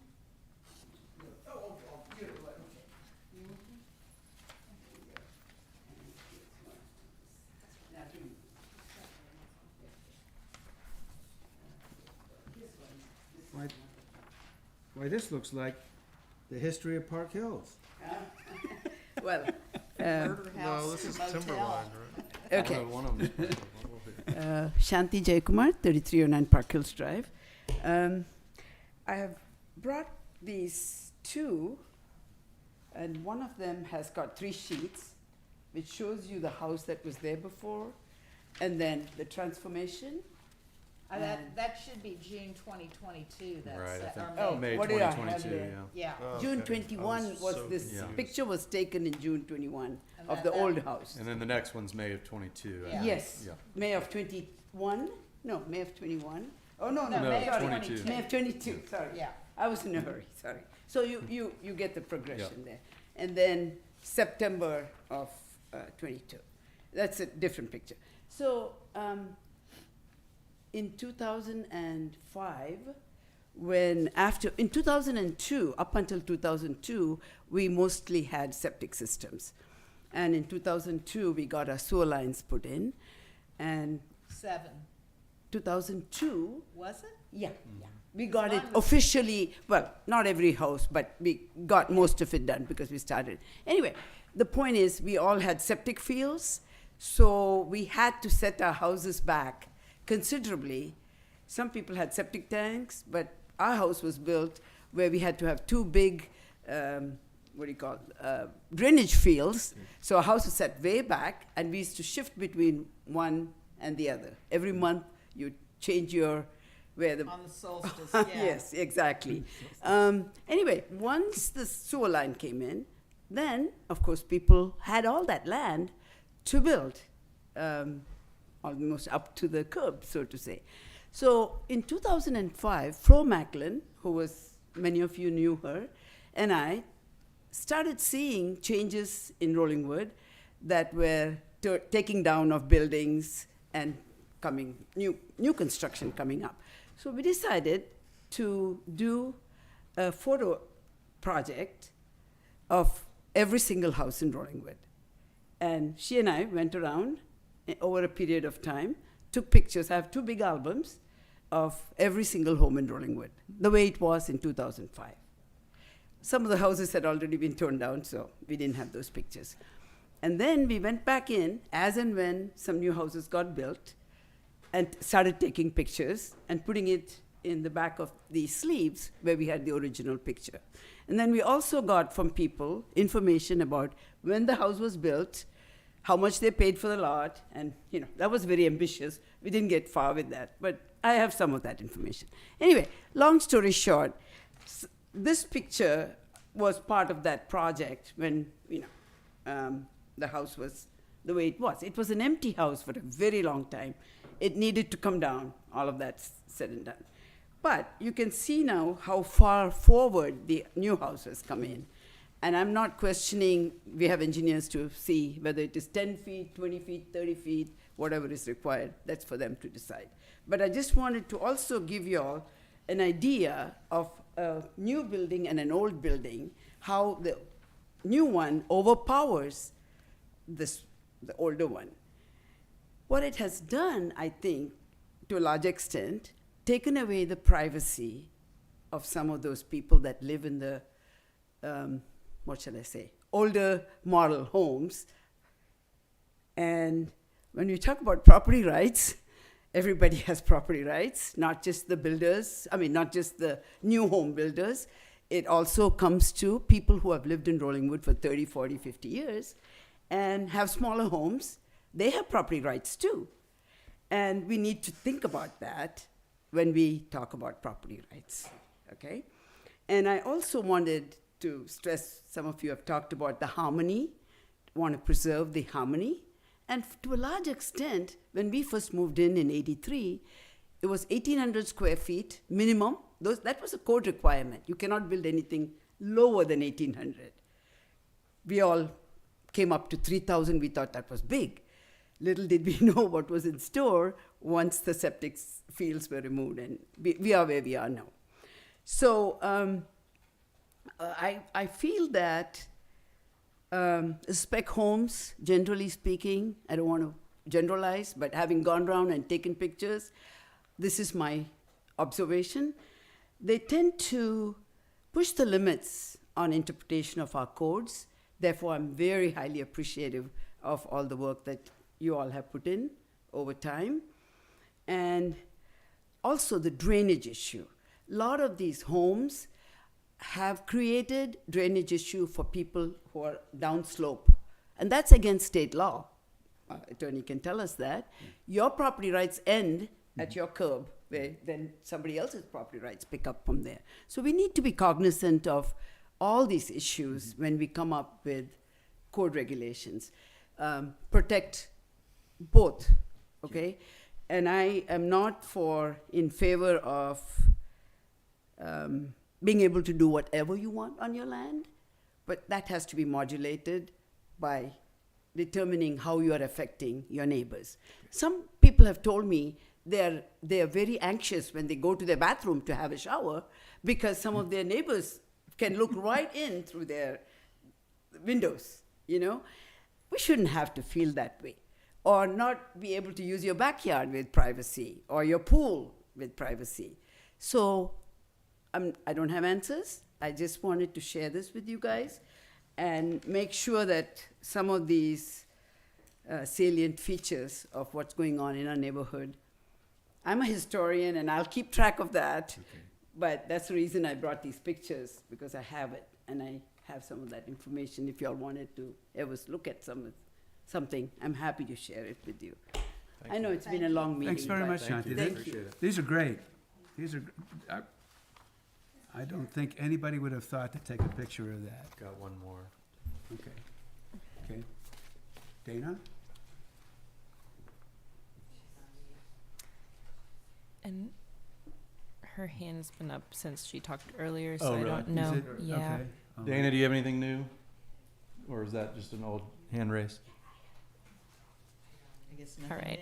new. Okay. All right. So, is there any more discussion around the audience about the joint public hearing? No. Okay. Can we entertain a motion? Can we? Yeah, let's I do, would love and it. then we can have Would- discussion would- if we need it. That's right. Thank you for that. Why so negative? Maybe we don't need it. I'm not being negative. Would you- I'm trying to be positive. Who wants to make a motion? He does. I'll make a does. motion to set the joint public hearing on April 5th. Excellent. As stated As in stated. Okay. Does anybody second that? I'll second it. Okay, thank you. All right, motion to have a joint city council meeting along with us for public hearing. All in favor? Well, first you ask if there's any discussion. I thought we voted and then we have a discussion. No, there's a motion, then you have discussion, and then you vote. You know, you have a motion and a second, then you have discussion, then you vote. Thank you. Okay, we've had a second. Is there any discussion? Thank you. All right. Let's see. All in favor of having this joint public hearing, say aye. Aye. All opposed? The ayes carry. We'll have a joint meeting, if city council will allow it. Now, is there any business here that needs to be taken care of before we adjourn? Chairman, can I make one comment? Yes. To go back to your question on 8, Yes. P&Z falls under TOMA. Yeah. It's not just a recommending body. So under TOMA, you must comply with the meetings, posting and noticing. So Okay. if 4 are gonna show up, we do post notice of a possible quorum. Okay. So that's just, I double checked that to make sure. That was the question of, you don't not get to comply with TOMA just because it's not your meeting. I take back what I said, excuse me. Just wanna make sure. All right, thank you. All good questions. So, yeah, and it was an excellent question. Can we have a quorum? So the answer, just to be clear, should a quorum of city council or us, P&Z, show up at one of these commission meetings, what would need to happen? Your attorney will advise you that you need to, someone needs to reduce that down to below quorum. Okay, that's the answer. Okay, good. All right. So if 4 of us ever show up, one will leave. Okay. Probably unlikely to happen.